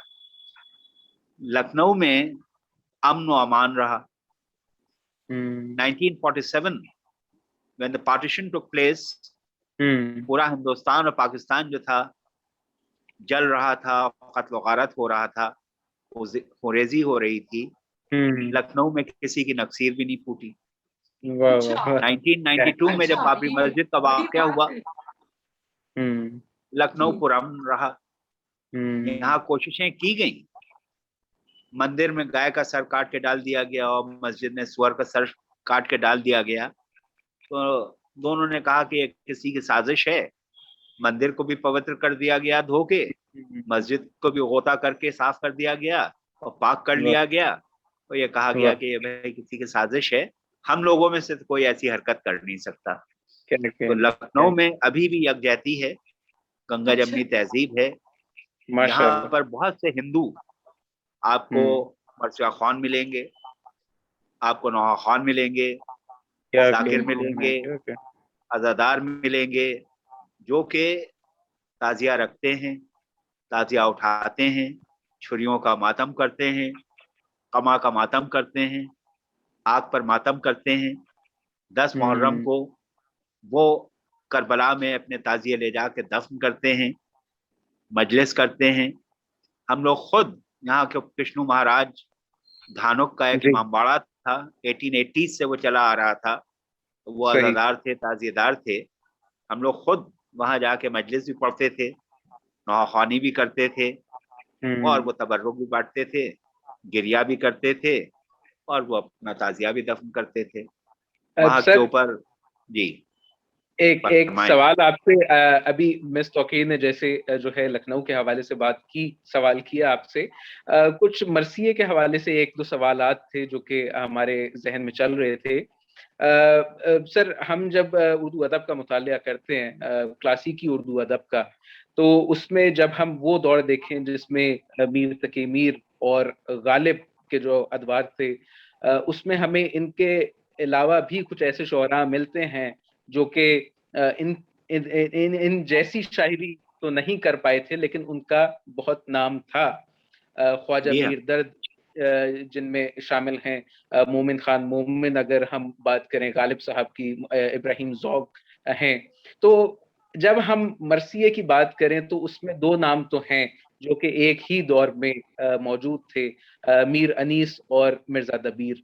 तो इन दोनों के साए में कोई मरसिया गो शायर ने नमू पाई थी, कोई ऐसा मामला? इश्क और ताशुक थे इन्हीं के खानदान के, जी जी जी, ननिहाली वो भी बहुत पाए के शायर थे जी। यहाँ के ऊपर। इस तरह के शोरा थे, इस तरह के मरसिया गो थे, मरसिया खान थे, जो कि घर घर में होते थे। और मीर अनीस की मरसिये की आखिरी मजलिस हमारे बुजुर्गों के यहीं शीश महल में, हम लोगों का जो घर है उसका नाम है शीश महल, और वो इनिशियली दौलत खाना आसफी था, नवाब आसफुद्दौला का महल था। लेकिन 1862 में, 1858 में बल्कि जब अंग्रेज काबिज हो गए थे, तो 1858 में उन्होंने हम लोग के बुजुर्गों की कुछ आराजी, जिसको चारबाग कहते हैं, वो अक्वायर की थी फॉर द रेलवे लाइन। और ये जगह जो थी उन्होंने ऑफर की थी as an award for that particular land. तो उन्होंने दो प्रॉपर्टीज ऑफर की थी। एक तो ये दौलत खाना आसफी था जो कि 25 एकड़ का उनका एक महल था। यहाँ पर एक तालाब है पुख्ता, जो 60 feet by 50 feet by 50 feet गहरा, तीन तरफ उसकी लखौरी ईंट की सीढ़ियां हैं, वेस्टर्न साइड में उसकी एक सिधरी है, और दीवार में बराबर से ताक हैं जिसमें घी के चिराग रोशन होते थे। इस तालाब में रंगीन मछलियां नवाब आसिफुद्दौला बहादुर ने छुड़वाई थी, जिनकी नाक में सोने की नथनियां होती थी और याकूत और जमरुद की बीड्स होती थी, उसकी मड़ियां होती थी। नवाब आसिफुद्दौला यहाँ पर मछली का शिकार करते थे, और 4 बजे शाम को मीर तकमीर, जो कि नवाब आसिफुद्दौला के दौर में दिल्ली से लखनऊ तशरीफ लाए थे, और अपने ही महल में एक मकाम के ऊपर एक बगिया में उन्होंने उनको जगह दी थी, वो यहाँ तशरीफ फरमा थे। और ठीक 4 बजे तालाब के ऊपर नवाब आसिफुद्दौला बहादुर मछली का शिकार और ये शेर व शायरी होती थी। एक बार की बात है कि नवाब आसिफुद्दौला मछली के शिकार में पूरा रुजू थे, और पूरा कंसंट्रेशन जो था उनका फ्लूट के ऊपर था। चाल हो रही थी, मछली खा रहा था, और मीर साहब ने, मीर तकमीर ने कहा गजल का पहला शेर मुलाजा हो। तो हाँ हूं में इन्होंने दाद दी, जो कि इनको नागवार गुजरी, क्योंकि इनका कंसंट्रेशन जो था वो शिकार पर था, और इनका कंसंट्रेशन डिस्टर्ब हो रहा था, जो कि मीर साहब को नागवार गुजरा। इनका गजल का दूसरा शेर मुलाजा हो। तो इनका जवाब था कि अगर कलाम अच्छा हो तो दाद दिल से निकलती है, और वो चिराग पा हुए। उन्होंने कहा गजल का तीसरा शेर मुलाजा फरमाए। अब वो इतना इरिटेट हो चुके थे, कंसंट्रेशन उनका डिस्टर्ब हो रहा था, कि कहीं उन्होंने ये फरमा दिया कि इस तरह का कलाम तो मैं बैतुल खला में बैठकर कहता हूँ। मीर साहब चरागपा हो गए, खड़े हुए, कहने लगे तो फिर उसमें से बू भी वैसे ही आती होगी। और उसके बाद में वो जब तशरीफ ले गए वक्त होने के बाद, तो दूसरे दिन वो तशरीफ नहीं लाए। अब नवाब आसिफुद्दौला जो थे फिक्रमंद हुए कि क्या बात है, उस्ताद तशरीफ नहीं लाए। तो उन्होंने कहा कि जाओ भाई देखो उस्ताद क्यों नहीं तशरीफ लाए, क्या बात है। तो इस बात का इनका इतना शौक गुजरा था कि ये बिस्तरे मर्ग पर थे। जब नवाब आसिफुद्दौला को पता चला कि उस्ताद जो है उनकी यह हालत है, तो बनफ्स नफीस वो उनकी मिजाज पुरसी के लिए, उनकी अयादत के लिए तशरीफ ले गए। तो एक अकीक की अंगूठी अपने दाहिने हाथ की दाहिनी उंगली में, जो फिंगर अंगुश्तरी की होती है, उसके ऊपर शिफा के लिए एक दुआ कंधा थी। तो नवाब आसिफुद्दौला ने वो अंगूठी उतार के उस्ताद की उंगली में पहनाई, कहने लगे इस पर शिफा के लिए दुआ कंधा है, ये आप पहने, इंशाल्लाह शिफा होगी, इंशाल्लाह सेहत होगी। तो बरजस्ता उन्होंने एक शेर पढ़ा कि दीवानापन हमारा आखिर को रंग लाया, दीवानापन हमारा आखिर को रंग लाया, जो देखने को आया हाथों में संग लाया। वाह जी। फिर जब जरा ये बहाल हो गए, क्या दीवानापन हमारा आखिर को रंग लाया, जो देखने को आया हाथों में संग लाया। क्योंकि मजनू को लोग दीवाना कहते थे, उसको ईंटों पत्थरों से मारते थे। ये भी पत्थरी की अंगूठी थी, वो आखिरी सही, लेकिन इन्होंने भी उतार के उनको वही पहनाई इनकी दीवानगी को देख के। तो ये नवाब आसिफुद्दौला जो थे, इनका 1797 में इंतकाल हो गया। इनके बाद इनके को ब्रदर निस्बती नवाब सादत अली खान अवध के छठे नवाब हुए। मीर तकीमीर जो थे, ये यहाँ तहसीन अली खान की मस्जिद है चौक में, वहां मस्जिद में जाके रहने लगे थे, और वहीं रहते थे, वहीं अपने नमाज पढ़ते थे, वहीं अपना उनका जिसको मिलना होता था वो वहीं चला जाता था, और बड़ी सादी जिंदगी गुजर रही थी। एक बार शाही सवारी चौक के बाजार से गुजर रही थी। नवाब सादत अली खान हाथी पर सवार जब उधर से गुजर रहे थे, तो उस जमाने का एक दस्तूर था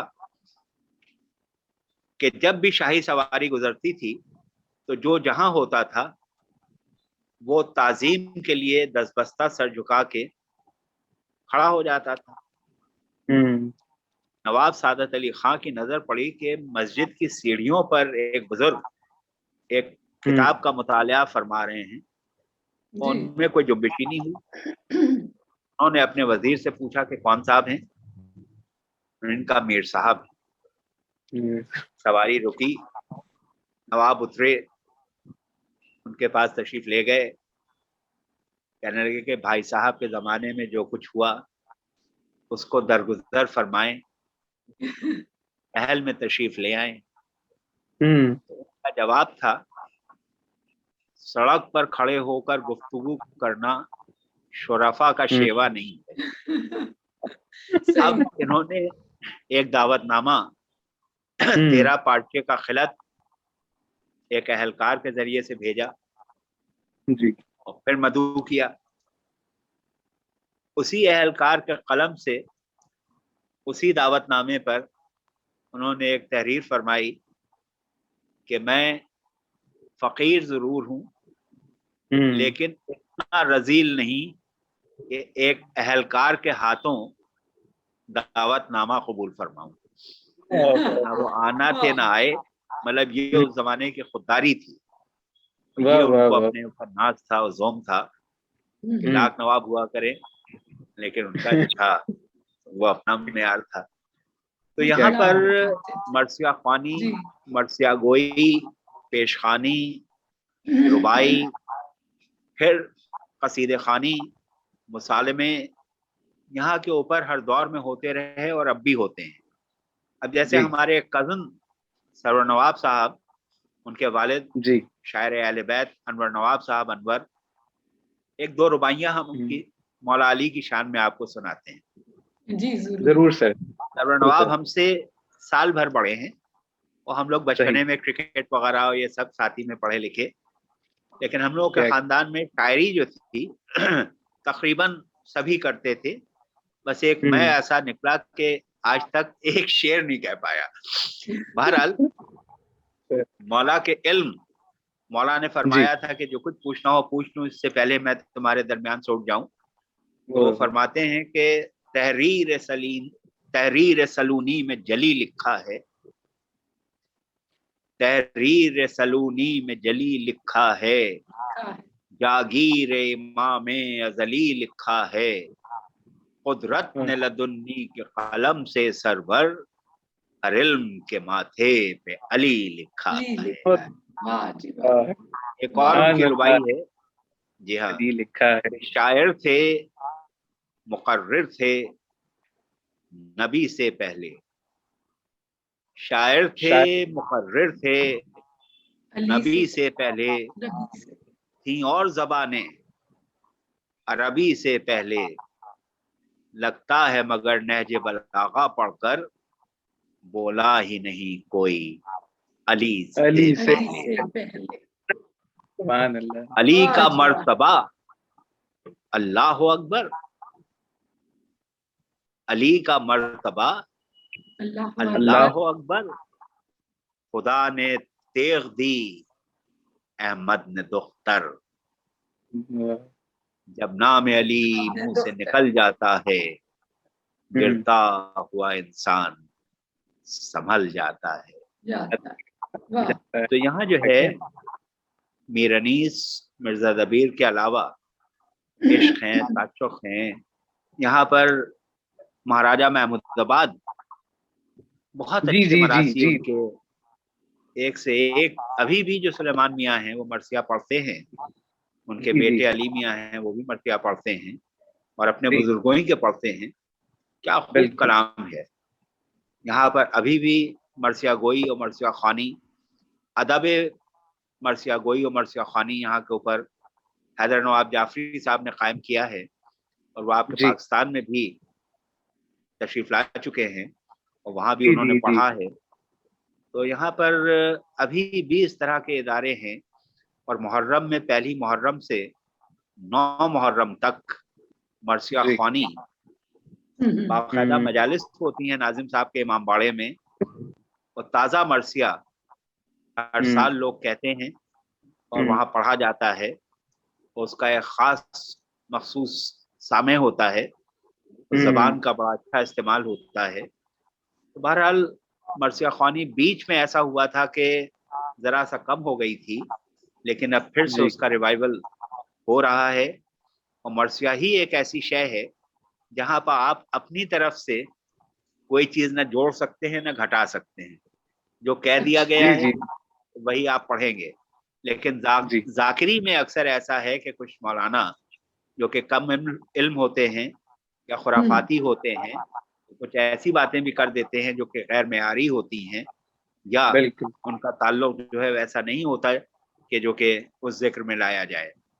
लेकिन हम्म। मर्सिया वो ऐसा एक फन है, एक ऐसा हुनर है, एक ऐसी सिंफ है कि जिसमें अच्छी ही बातें आपको मिलेंगी वाह और वाह वाह। अच्छा ही जबान का इस्तेमाल होगा। और उसमें खूबी ये है कि चूंकि एक कैरेक्टर है जो कि मेंबर रसूल पर है, और इतने हम्म। कैरेक्टर्स हैं जिनको वो बयान कर रहा है, जिनको वो वाह वाह। एनैक्ट कर रहा है, सिर्फ हम्म। अपनी जबान से और अपने स्टोरी एक्सप्रेशन टेलिंग। से और जी। अपने मॉड्यूलेशन से और अपने तलफ़ुज़ से और जबान की खूबियों की बिना के ऊपर। Hmm. Marsiya is such a fine piece of literature कि अगर इंसान का ज़ौक़ है उसमें, तो हम्म। उनकी ज़बान तो इम्प्रूव होएगी, उनका तलफ़ुज़ इतना इम्प्रूव होगा कि वो किसी ज़बान को भी वो पढ़ेंगे तो उसके वो माहिर समझे जाएंगे। मर्सिया एक ऐसी शय है, ऐसी सिंट सुखन है कि उसको पढ़ के इंसान जो है अपनी ज़बान जो है उसको सलीस बना सकता है। और हमारी एनाटमी में ये ज़बान जो है सबसे अहम है, अहम है क्योंकि अल्फाज। ये सर जो है जी। इस ज़बान से बहुत डरता है। ये हम्म। बदतीसी में वाह, लुप्त से कुछ भी बहुत कह के खूबसूरत चली बात जाती है। है और जी। जूते खाता है सर। ये है अल्फाज कि बहुत इंसान को है, अपने काबू में अल्फाज अपनी का ज़बान को रखना चुनाव चाहिए, बहुत है। जी। अपने मिजाज को रखना चाहिए। जी। अगर ये दो काबू में चीज़ें हैं, ज़बान और मिजाज, हाँ। तो अमन ही अमन होगी, वाह, भाईचारगी ही भाईचारगी होगी, बहुत खूब। आशिकी होगी, मोहब्बत होगी, अमन व अमान रहेगा। और तशद्दुद रेजी उसका तो कोई सवाल ही नहीं है। नहीं। बहुत खूब। हजरत अली अलैहिस्सलाम की जो नाजुल बलागा है, जी। It has been kept as a reference book in UNO. और बहुत ये कहा बहुत, जाता है कि इसमें अगर शक नहीं है। हम्म। नाजुल बलागा has been kept as a reference book in the United Nations organization। और ये है कि अगर मौला अली के जो अक़वाल हैं, उनकी जो स्पीचेस हैं, उनकी जो विल है, उनके जो और इस तरह के दर्स हैं, अगर इंसान उसके ऊपर अमल करने लगे तो वर्ल्ड पीस जो है ये खुद ब खुद पैदा हो जाएगी।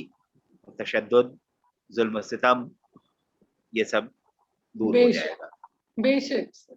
तो मर्सिया ख़ानी जो है ये लखनऊ में अभी भी काफ़ी उरूज पर है और धीरे धीरे बढ़ रही है। यहाँ पर जो इदारे हैं जो तालीम देते हैं वो भी मेहनत कर रहे हैं।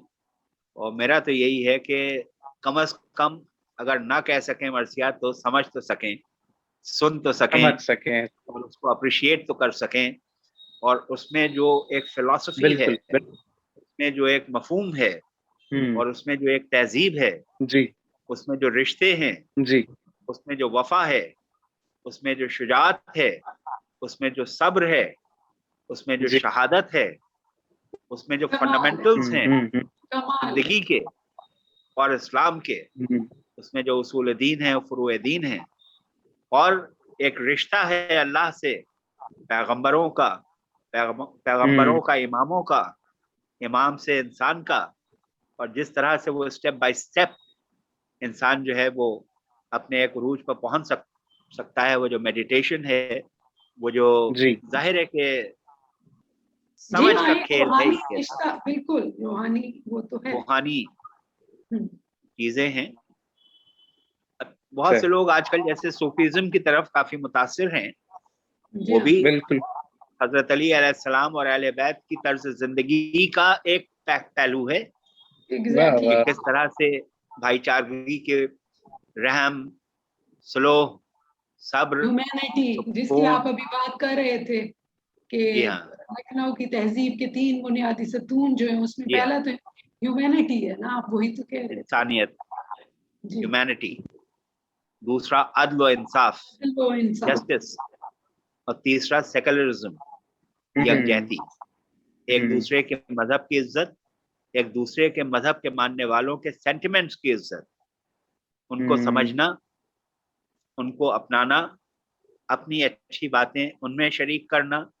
जी क्योंकि यहाँ के बिल्कुल। ऊपर इस तरह सर किसी भी रियासत की कामयाबी के लिए मेरे ख्याल में सबसे बेसिक असूल तो यही सबसे है, बेहतर और सबसे बेहतर सेकुलरिज्म। यही जी एक राह है, एक तरीका जी है जो कि इंसान जो है इंसानियत से कर पेश आता है। तशद्दुद का कोई इम्कान ही नहीं। ये हो नहीं सकता कि एक ही रियासत में रहने वाले लोग सारे एक ही तरह से सोचें। तो अगर लेकिन सेकुलरिज्म देखिए, ऐसा है कि बुनियाद है। कोशिश तो की जा सकती है, जी जी बिल्कुल, कोशिश की जा सकती है हर एक की उन सोच लोगों को के जरिए से कम से कम मोतबर मकाम मिले। थोड़ा टॉलरेंट होना पड़ेगा कि जी हाँ, अगर कोई इंसानियत की बातें कर रहा है तो उसको बम से ना उड़ा दें, जी हाँ, उसको कम से कम सुन ही लें। जी हाँ कुछ तो बिल्कुल। कान पर जूं रेंगेगी, जी हाँ, उसका असर तो जरूर होना है। जी हाँ, कितने ही पत्थर दिल और सख्त दिल इंसान होगा, अगर इस तरह की जो सैक्रिफाइसेस की बातें और उसूल की बातें हाँ जी, सुनेगा तो कुछ सब्र की। जी पशेमान तो होगा, बिल्कुल कुछ जी, उसका दिल बहुत बड़ी पसीजेगा, बात है। कुछ उसका कॉन्शियंस जो है वो थोड़ा तो हाँ बेदार होगा। जी हाँ, जब हुर कुर्बानी एक बहुत जनाबे बड़ा हुर हो गए। जज्बा है जी। जी हाँ, कुर्बानी ये है कि उसको बहुत मौका बड़ा। तो देना चाहिए सब सोचने और समझने का, कम से कम जी सुनना तो चाहिए जी हाँ, कि क्या है ये। और अगर थोड़ी सी तवज्जो हो जाए तो क्यों नहीं हो सकता। एक वक्त ऐसा आएगा जब कयामत बर्पा होगी और उसके बाद में फिर चंद मोमिन रह जाएंगे और फिर से एक सिलसिला कायम होगा और ये ये जी कलयुग जाएगा और सतयुग आप आएगा। लोगों की, लखनऊ वालों की बहुत बड़ी कंट्रीब्यूशन है जी। इस्लाम को जिंदा तो रखा जाहिर हुसैन ने, लेकिन आगे जिस तरह से आप इसको प्रमोट कर रहे हैं, कायम है इस पे, तो ये बहुत बड़ी कंट्रीब्यूशन है इस्लाम के जी हाँ, लिए as such आप लोगों की। नहीं ये इंसानियत के लिए बिल्कुल सही। जाहिर जी है हाँ, कि ये देखिए इंसानियत के किसी लिए, इमाम इंसानियत हुसैन के लिए। जी अलैहिस्सलाम बिल्कुल। या अहले बैत जो हैं या जी हाँ, कोई भी पीर और मुर्शिद हैं या जी कोई हाँ, भी नेक इंसान है, वो किसी एक की मिल्कियत नहीं है। नहीं है। खुदावंद आलम का जो बहुत। दर्स है, अल्लाह का जी जो हाँ, सूरज है उसकी जो रोशनी है, जो चांद की चांदनी है, जो हवा है, जो पानी है, जी वो हाँ, तो वो खिलकत किसी के एक लिए की है, मलकियत किसी एक नहीं के है। लिए तो है नहीं या किसी से नहीं तफरीका है, तो है नहीं। तो जब बिल्कुल अल्लाह जी। की तरफ से कोई इस तरह की बदमस्ती नहीं है, सब एक हैं, तो इंसान वो भी सोचे और समझे। एक बार ऐसा हुआ कि मीर अनीस और मिर्जा जी दबीर ये जी कॉन्टेम्परीज तो थे ही, और बिल्कुल। नवाब वाजिद अली शाह के भी कॉन्टेम्परी थे। जी एक बार एक साहब थे, उन्होंने अपने यहाँ मजलिस, सालाना मजलिस रखी थी जी और मीर बबर अली अनीस और मिर्जा सलामत अली दबीर जी। दोनों से मरसिया पढ़ने के लिए दावत ले ली, वादा ले लिया हम्म। और ऐलान हो गया कि मीर अनीस भी पढ़ेंगे और मिर्जा दबीर भी पढ़ेंगे। अच्छा, वो जी इसलिए उन्होंने दोनों से वादा ले लिया कि अगर एक ना आए तो दूसरे तो आ ही जाएंगे। अब यहाँ मजमा जो था वो खवे से खवा छिड़ रहा है कि मीर अनीस और मिर्जा दबीर आने वाले हैं। जब ये उन्होंने हालत देखी, अब पढ़वाएं किससे, तो ये साहब तो भाग लिए, साहिब खाना जो थे ये भाग लिए कि किससे पढ़वाएं। दोनों तशरीफ ले आए तो ये वजादारी देख, मीर अनीस जो थे वो सैयद थे, मिर्जा दबीर जो थे वो मिर्जा थे। अच्छा, ये मिर्जा दबीर मीर अनीस से 1 बरस बड़े थे, लेकिन मिर्जा दबीर ने मीर अनीस से यह अर्ज किया कि आप सैयद हैं, मैं मिर्जा हूं, मैं पेशखानी कर लूं, आप मजलिस पढ़ दीजिए। दोनों ने मजलिस पढ़ी। जी ये वजादारी देखिए, और ये एक दूसरे की, हालांकि अनीसिये और दबीरिये लखनऊ में जी। बहुत हुए जो कि हम्म। इनको मानते थे और उनसे अकीदत रखते थे, लेकिन इन दोनों में एक दूसरे के लिए इज्जत देखिए और ये वज़ादारी देखिए, उन्होंने कहा कि मैं मिर्जा हूँ, आप सैयद हैं, तो मुझे पेशखानी कर लेने दीजिए और आप मजलिस पढ़ क्या लीजिए। कहना, ये क्या सब कहना, क्या कहना। कैरेक्टरिस्टिक्स थी जो वो यहाँ की तहजीब।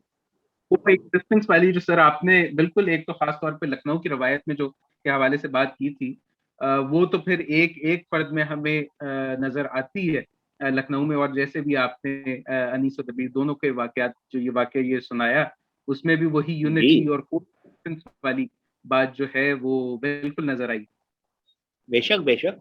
भाई ऐसा है कि यहाँ जो बड़ा मंगल मनाया जाता है, यहाँ का एक जी ट्रेडिशन है जो कि सिर्फ लखनऊ में होता है। और जी जी। मंगल के रोज हनुमान जी के सही नाम की सही। पूजा लोग करते हैं, मंदिर जाते हैं और जी। उनके नाम से एक भंडारा होता है हम्म जिसमें सब्जी, तरकारी, पूरी, मिठास, फल ये तकसीम किए जाते हैं और बड़ी अकीदत के साथ लोग आके लेते हैं। और उसमें हर मजहब और मिल्लत के हम लोग जाके वो तकसीम करते हैं। एक वाह। जर्नलिस्ट एसोसिएशन है वो प्रेस क्लब में, और जो यहाँ जी। पर इंफॉर्मेशन का डिपार्टमेंट है वहाँ के ऊपर, और उसमें बड़े बड़े अहदेदारान भी आते हैं, ऑफिशियल्स भी आते हैं। और ये गंगा जमनी तहजीब का एक नमूना है। तो हुआ असल में ये था कि नवाब आसफुद्दौला की वालिदा बहू बेगम साहिबा जब फैजाबाद में थी जी। तो उन्होंने ख्वाब देखा कि एक पर्टिकुलर मकाम पर फैजाबाद में एक मूरत दबी हुई है और वो फरियाद हम्म। कर रही है कि हमें आज़ाद करो और फला सिमत में हम्म। लेके चलो। 3 रात यही ख्वाब उनको आया। तो उन्होंने अपने कारिंदों से कहा कि फला मकाम के ऊपर जाके जरा खुदाई करो, और 3 रात से ये सही। ख्वाब आ रहा है कि वो मूरत फरियाद कर रही है कि हमें आज़ाद करो और फला सिमत में लेके चलो। अच्छा, जब वहां हम्म पर खुदाई की गई तो हनुमान जी की एक मूरत निकली। अब इनका हम्म ख्वाब सच हो गया। अब उन्होंने ये कहा था कि हमें इस हम्म। सिमत में लेके चलो, अब वो भी वफा होना था। जी। तो बहरहाल हाथी को नहलाया धुलाया गया, बिल्कुल। सजाया गया। उसके चांदी के हौदे के ऊपर हनुमान जी की वो मूरत जो निकली थी वो सजा के रखी गई। और हम्म। वो सिंध जो थी वो लखनऊ की थी, फैजाबाद से। बहरहाल वो काफिला चला। और अच्छा। यहाँ अलीगंज में हनुमान जी का एक मंदिर है। हम्म जब उस हम्म। मकाम के ऊपर, वो मंदिर तो बाद में बना, उस मकाम पर जब वो हाथी आया तो वो ठहर गया। तो लोग ओ समझे कि शायद थक गया है, और- आगे ही नहीं बढ़ता। दूसरा हाथी नहला धुला के सजाया गया, उसका मूर्त रखी गई, वो अड़ गया। तो वो ने कहा शायद मुझसा, बिगड़ गया है, क्या बात है। मुझसा है। तीसरा हाथी सजाया गया, वो वहीं बैठ गया। तो लोगों ने ये सोचा कि शायद वो मकाम आ गया है जिसके लिए जगह इंडिकेटेड है जहां पर इस मूर्त को नस्ब करना है। अब बहू बेगम साहिबा को ये पैगाम भेजा गया कि इस तरह का ये हाथी यहाँ पर आके बैठ गया है। हम्म। बहरहाल वो फैजाबाद से तशरीफ लाई और उन्होंने संग बुनियाद उस मंदिर का हनुमान जी का रखा। जी। नवाब शुजाउद्दौला की दूसरी एक और बेगम थी, अच्छा। मलका जनाब आलिया छतर जी। कमर। उन्होंने उस मंदिर की तामीर करवाई और जागीरें दी कि उनकी आमदनी से मंदिर के अखराजात उठाए जाएं।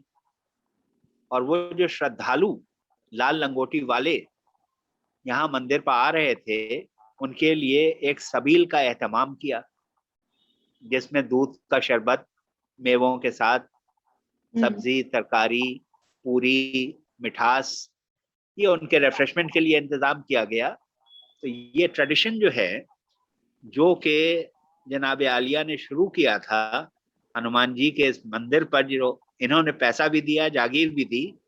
और यही वाहिद मंदिर है पूरी दुनिया का जिसके कलश के ऊपर चांद और तारा है, इस्लामिक अच्छा। Symbol. On the top of the वाह वाह। colors of the mandir there is a crescent and a star। यही तो सेकुलरिज्म की ये मिसाल ट्रेडिशन है। हो गया है यहाँ बड़ा मंगल। और अब तो खैर हम्म। बड़े बड़े टेंट्स लगते हैं और लोग पिज्जा और मतलब कोल्ड ड्रिंक्स वगैरह भी बांटते हैं। ब्याज में। लेकिन it has become a tradition which is known as Bada Mangal. और ये बिल्कुल। गर्मियों ही में होता है, जेठ के महीने में। और 4 संडे या 5 संडे जब भी पड़ते हैं वो उसमें मनाया जाता है। यहाँ पर सर हिंदुओं ने मस्जिदें, रोजे बनवाए, मुसलमानों ने यहाँ के ऊपर मंदिर बनवाए। तो इस तरह की गंगा जमनी तहजीब जो है ये अभी भी काफी हद तक यहाँ कायम है। और वोट के लिए, पोलराइजेशन के लिए कोशिश की जा रही है कि जो यहाँ का एक एथॉस है उसको खत्म किया जाए, किसी तरह से उसमें तशद्दुद और दरारें पैदा की जाएं। और उसी का नतीजा है कि मुहर्रम में इतनी दुश्वारियां पेश आ रही हैं। और बताइए ये है। सर इंशाल्लाह ये भी नहीं रहेगा, इंशाल्लाह बेहतर हालात हो जाएंगे इंशाल्लाह। हमें हाँ, क्योंकि जाहिर है हमें वो तो भी होना ही है। बिल्कुल होना है। भाई देखिए ऐसा क्योंकि है, जी सर इससे ज्यादा तशद्दुद और इससे ज्यादा गैर हालात क्या हो सकते हैं कि जब इमाम हुसैन अलैहिस्सलाम उनका पूरा कुनबा शहीद कर दिया गया। बिल्कुल बजा और कहा, सिर्फ 26 बरस के बजा फरमाया। इमाम ज़ैनुल आबिदीन अलैहिस्सलाम और 5 बरस के इमाम बाकर अलैहिस्सलाम, जनाब कुर्बान ज़ैनब, कर दिए गए। जी, जनाब कुलसूम, मर्दों में ये 2 मर्द बचे थे। ज़ैनुल आबिदीन। और जब यजीद की कब्र फिन्नार हो गई, उसका जगह नहीं मालूम, और चेलुम में 7 करोड़ इंसान अकीदत पेश करने के लिए करबला आता है। इमाम हुसैन यही अलैहिस्सलाम जब नजर करबला पहुंचे थे तो उन्होंने वहां की आराजी जो थी वो जी। खरीद के वहां की ट्राइब्स में हिबा कर दी थी। और 3 शर्तें रखी थी कि जब तुम नहर फुरात के ऊपर पानी भरने जाना, हो सके तो एक मुट्ठी खाक हमारी कब्र के हमारे ऊपर लाशों पर फेंक देना। अगर मर्द किसी मसलहत से या डर के मारे ऐसा ना कर सकें तो खवातीन अगर उधर से जाएं तो वो ये हरकत कर लें कि एक मुश्त खाक बच्चे खेलते हुए उधर जाएं। और एक शर्त और रखी थी कि जब हमारे चाहने वाले, हमारे ज़ायरीन करबला हमसे मिलने के लिए आए तो हमको हमारा सलाम पेश करना और 3 दिन उनकी मेहमान नवाजी करना, उनकी किफालत करना। एक छोटा सा करबला एक्सपैंड कर जाता है तो 7 करोड़ इंसान उनके चेलुम में अपनी खराज अकीदत पेश करने के लिए आता है। बसरे से करबला तक अबाउट 100 किलोमीटर्स लूले, लंगड़े, ज़ईफ, कमजोर, नातवा पैदल आते हैं। और 70-70 किलोमीटर्स के दस्तरखान बिछे हुए होते हैं। और वॉलंटियर्स जो हैं वो गर्मी का मौसम है तो शरबत पिला रहे हैं, मेवा रखा हुआ है, जाड़े का मौसम है तो चाय है, और जो दिल चाहे आपका वो वहां के ऊपर नेमतें हैं। वहां के ऊपर जो पुलिस है वो ड्यूटी पर, वहां ये सीटी या डंडा ये सब कुछ नहीं। जो ज़ायरीन आ रहे हैं उनकी खिदमत कर रहे हैं, उनके डिसिप्लिन जूते उतार रहे हैं, देखने के उनके काबिल पैर होता अपने सरों पर रख रहे हैं। तो ये इस तरह का तो वहां माहौल होता है। और करबला जैसे पैन कर जाता है और हर शख्स जो कि वहां का मुकीम है उसका घर हर शख्स के लिए खुला हुआ है। किसी को न पानी की न टॉयलेट की कोई जहमत नहीं होती। नहीं। और 7 करोड़ का मजमा आता है और जाता है, वो मुतवातिर मुस्तकिल ज़ायरीन आ रहे हैं, no problem of any sort. तो ये इमाम हुसैन अलैहिस्सलाम की कुर्बानियों का फजल है कि उनका नाम जो है वो रोशन है और इंशाल्लाह हमेशा ये रोशन रहेगा। बिल्कुल शुरू में ही आपने जैसे बयान किया था कि करबला हमें तहजीब देता है, और वो यही जैसे अभी आपने फरमाया कि 7 करोड़ इंसान उधर जाते हैं, और वो तहजीब जो है वो उधर बाकायदा नजर आती है कि कौन सा रिश्ता, चाहे उधर कोई ताल्लुक ना भी हो, चाहे गैर लोग भी हों, लेकिन वो अपनाहट जो है वो हमें उधर। देखिए जो बॉडी लैंग्वेज है, ये जो इंसान के रिफ्लेक्स एक्शंस हैं और ये बर्जस्ता जो एक दूसरे के लिए ताल्लुकात हैं, जो जज्बात हम्म। हैं, जो एक्सप्रेशंस हैं, जो भाईचारगी है, जो एक दूसरे की मदद का जज्बा है, जो जी। खिदमत का जज्बा है, और वो मौला के लिए वो अकीदत और मोहब्बत है, तो सबका असल में हाँ, वो जहन जोड़ तो देती है। पॉइंट के ऊपर होता है कि किस तरह से मौला की ज़ियारत हो जाए, किस तरह हाँ, से उनकी खिदमत में पहुंच जाएं। तो जाहिर है कि सब एक दूसरे के लिए हमदर्द भी होते हैं, और मौला की चाहत में वही एक लौ लगी हुई होती है, और सब हाँ, उन्हीं की राह में चले जाते हैं। क्या तो ये कहना, क्या कहना। या है। अच्छा, जनाब सर मैं, अब्बास अलैहिस्सलाम की जो लहद है वहाँ, वो नहर जी जी फुरात के नशेब में है। जी। नहर फुरात जो है वहां से उनकी कब्र का तवाफ करती है, कब्र को नहीं छूती, जबकि पानी जो है कब्र के चारों तरफ है, लेकिन वो गरकाब नहीं होती, पानी तवाफ मौजूद करता रहता है। जनाब अब्बास अलैहिस्सलाम बिल्कुल बिल्कुल सर, के सब बिल्कुल। मोजिज नुमा हैं, ये सब अ, अपना का फजल है, का रहम है। हम्म, और हमारे बारवे इमाम अलैहिस्सलाम जो हैं, हम लोग अरीजे छोड़ते हैं। आपके यहाँ अरीजे हम्म। छोड़े जाते हैं शब बारात? बिल्कुल सर, हाँ बिल्कुल जी, छोड़े जाते हैं। जी बिल्कुल। बिल्कुल। वो जाफरान से वो जी जर्द खैर, कागज होता इतना है, उसका एहतमाम फूल। तो बिल्कुल जी नहीं हो सकता जितना एहतमाम लखनऊ में होता है। जी हाँ। वो तो और वो आटे की वो गोलियां बना के उसमें वो अरीजा रख के फिर वो मछलियों को दिया जाता है कि मछली अपने जी पेट में जी रख के जी मौला की जी खिदमत में ले जाती है, और मौला जो है वो अल्लाह से दुआ करते हैं। तो जी यहाँ पर मेहंदी घाट भी है, और वहां से जी। बजरा उठता है, हम्म ये रात को 12 बजे, और उस पर हम्म बारहवें इमाम अलैहिस्सलाम के फजाइल हो रहे हैं कि आएंगे आएंगे हुजूर, आज नहीं तो कल सही, होएगा वाह, उनका भी ज़हूर, आज नहीं तो मोहब्बत। कल सही। और उसमें जी हाँ। कूडे वाह, वाह। हैं, और उसमें फजाइल हो रहे हैं, और लोग जो है जियारत कर रहे हैं। और सुबह 5 बजे नमाज के वक्त वो दरिया वाली हम्म मस्जिद जो है, उस घाट के ऊपर वो बजरा पहुंचता है। नमाज के बाद वो वहां नज्र चखने के लिए लोग आ रहे हैं, अपनी मुरादें मांग रहे हैं। हम्म एक बार हम्म, ऐसा हुआ कि अमेरिकन एम्बेसडर जी। वो लखनऊ आ रहे थे, तो अमेरिकन एम्बेसी से एक हमारे पास फोन आया कि he is visiting and he would be visiting the बड़ा इमाम बाड़ा, और अगर आप हम्म, उनको रिसीव कर लें, मतलब वो एक ऑफिशियल विजिट उनकी नहीं है, it's a sort of private visit, कि वो सही। खामोशी से उनको रिसीव कर लिया जाए। तो हम और हमारे छोटे भाई मसूद अब्दुल्ला, हमने कहा ये 2 बुकेज बनवा लें और उनको हम्म प्रेजेंट कर दिया जाएगा।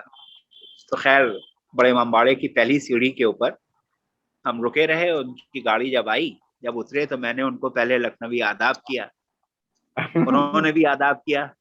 तो दूसरे दिन जो लीडिंग न्यूज़पेपर था इंग्लिश का, उसमें हम दोनों की एक दूसरे को आदाब करती हुई, तस्लीम करती हुई, आदाब करती हुई तस्वीर आई। खैर, फिर हमने उनको इमाम बाड़े के बारे में तो बाद में बताया।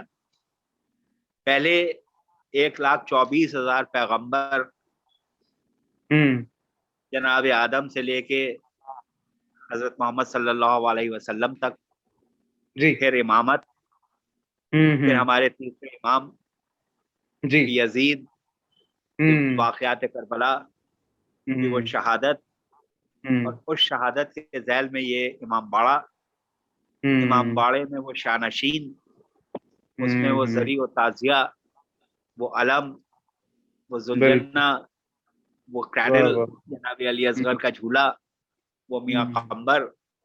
हमने कहा कि ये जरी के सामने और ताजिए के सामने हम लोग दुआ मांगते हैं, और कोई भी हम्म, मांग सकता है, जी। किसी नस्ल का हो, किसी उम्र का हो, किसी स्टेटस का हो, किसी जेंडर का हो, तो मौला उसकी सुनते हैं, उसको अता फरमाते हैं। तो वाह मैंने वाह। दुआ के लिए हाथ बुलंद किए, उन्होंने जी। और उनके स्टाफ ने भी हाथ बुलंद कर लिए। सही सही। तो खैर, जब दुआ मांग ली तो वो हमसे हम्म पूछने लगे कि what did you pray for. हम्म हमने कहा फॉर द यूनिवर्सल पीस, यानी कि I hmm, prayed for the same हाँ। Wavelength matches. तो उन्होंने उन्होंने वीडियो बनाया था पूरा, उस पर अपना पर्सनल डाला था उसमें। हाँ। तो जाहिर है कि फिर वो एक लॉजिकल फिलोसफिकल प्रैक्टिकल हकीकत अगर बयान करता है इंसान और उसकी फिलॉसफी, भाई इमाम बाड़ा तो है, बट व्हाई एन इमाम बाड़ा, व्हाट इज एन इमाम बाड़ा तो है, but why the construction of that इमाम बाड़ा, what is behind that, the sacrifice, शहीदान करबला 72, उनकी शहादतें, और क्यों शहादतें, किन उसूलों पर, किस इंसानियत की बका पर, जब वो समझेगा तो समझने की और कोशिश करेगा, और फिर उसके जहन के ऊपर वो असर अंदाज होगी, फिर वो अपने में तब्दीलियां भी लाने की कोशिश करेगा। बिल्कुल ऐसा है। तो वो ये है कि इंसान इनिशिएट जो मामला है वो तो कम से कम हो, वो एक चिंगारी जो है वो तो लगे। जी जी, बिल्कुल, और सही मकाम पर लगे और सही मौजू के लिए लगे। अक्सर तो चिंगारी होती है जो कि शोला हो जाती है, लेकिन बिल्कुल, अच्छी चीजों के लिए उसमें वो हरारत पैदा होना बहुत जरूरी है। दैट सेंसेशन, दैट फीलिंग, कि इंसान जो है वो समझने की कोशिश करे, और फिर इस तरह की बातें हों कि जो अट्रैक्ट हों। जैसे पहले लोग मजलिसों में आते थे, और हिंदू भी आते थे बराबर से, वो नौहे भी कहते थे, मरसिए भी कहते थे, जाकिरी भी करते थे, उनकी अंजुमनें भी होती थी, उनके ताजिए भी होते थे। यानी पहला जो जनाब अब्बास अलैहिस्सलाम के सिलसिले से हिंदुस्तान में अलम उठा है, बाबरी मस्जिद से वो उठा था। एक सूफी थे, उन्होंने वहां पर एक सबील लगाई थी, और मुगल फौज का एक ठाकुर दर्शन सिंह, वो जनाब अब्बास अलैहिस्सलाम का अलम लेके निकले थे, और बहू बेगम साहब ने 2 लाख की अशरफियां जो थी वो अलम पर नजर की थी। उसके दूसरे बरस से वो अलम इतना मकबूल हुआ कि कुर्ब जवार से, मतलब एक उमड़ पड़ते थे लोग जियारत के लिए।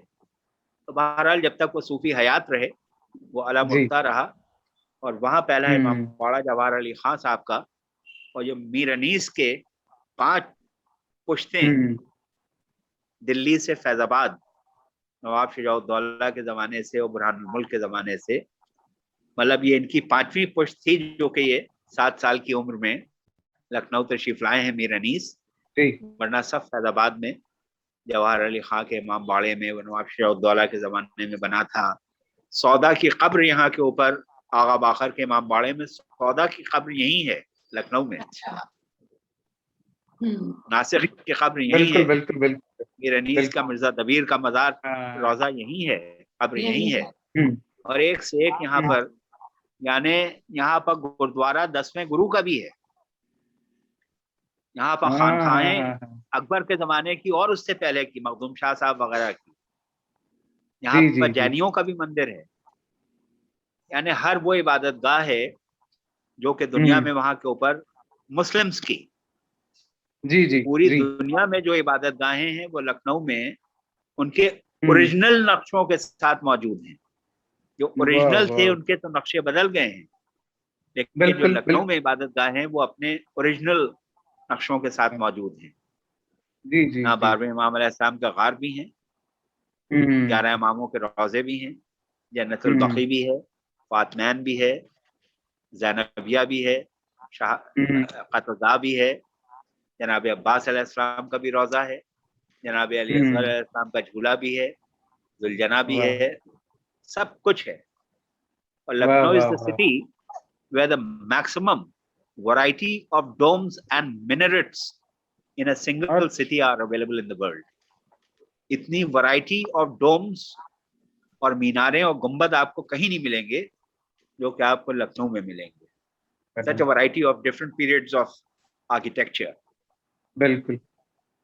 कैलीग्राफी जो इमाम बाड़ों में और रोजों में जो कैलीग्राफी है, छतों में, पूरी बाउंड्रीज के ऊपर, ताल कटोरे की करबला में सब कुरान की आयात, छोटे इमाम बाड़े में तोगराकारी भी है, खत्ताती तो है ही। लतीफा की हर सिंफ वहां पे लखनऊ में परवान चढ़ी। जी। और यहाँ खूबी यही रही कि जो भी हुनर और फन लखनऊ में आया वो अपने उरूज को पहुंचा। जी आप मेरे ख्याल से वो घड़ी देख रही हैं। सर फिर इंशाल्लाह मेरे ख्याल से मैम मैम तौकीर ऑफलाइन हो गई हैं।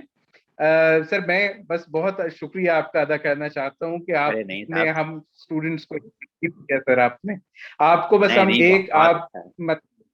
बहुत इज्जत और बहुत एहतराम के साथ हम लाहौर में आपको पूरे पाकिस्तान में इनवाइट करते हैं। आप बस अल्लाह करे जो दोनों मुल्कों के दरमियान जो मामलात हैं, जो पॉलिटिकल इश्यूज हैं, हाँ वो रिजॉल्व इंशाल्लाह। हों आप लोगों के साथ। आप यकीन माने कि लखनऊ जैसे शहर में हमारा आने का इतना दिल करता है, इतना आइए दिल तशरीफ करता है। लाइए, आइए। बस बता हमारा नहीं आपके सकता। पास एड्रेस वगैरह, टेलीफोन नंबर सभी है, तो आप लोग जी तशरीफ बिल्कुल है लाएं। सर। या सर इंशाल्लाह हालात दुरुस्त हों तो हम इंशाल्लाह आपके पास आएंगे, और आप इधर आएं तो हम लोग हाजिर हैं आपकी हाँ, मेजबानी जरूर करने के लिए इंशाल्लाह, सर। इंशाल्लाह। जी हाँ, सर बहुत शुक्रिया सर मुलाकात हो। आपका, बहुत शुक्रिया। आदाब सर। हमारी तरफ से आदाब अपने सर। सामईन जितने भी हैं, सबको हमारा आदाब अर्ज कीजिए, और हमारी तरफ से उनको मरसे में दिलचस्पी लेने की एक हम्म। सलाह दीजिए, मशवरा सर कीजिए। ये पैगाम ऐसा ही उनके पास पहुंचे जी इंशाल्लाह हाँ, सर, इंशाल्लाह। बेशक।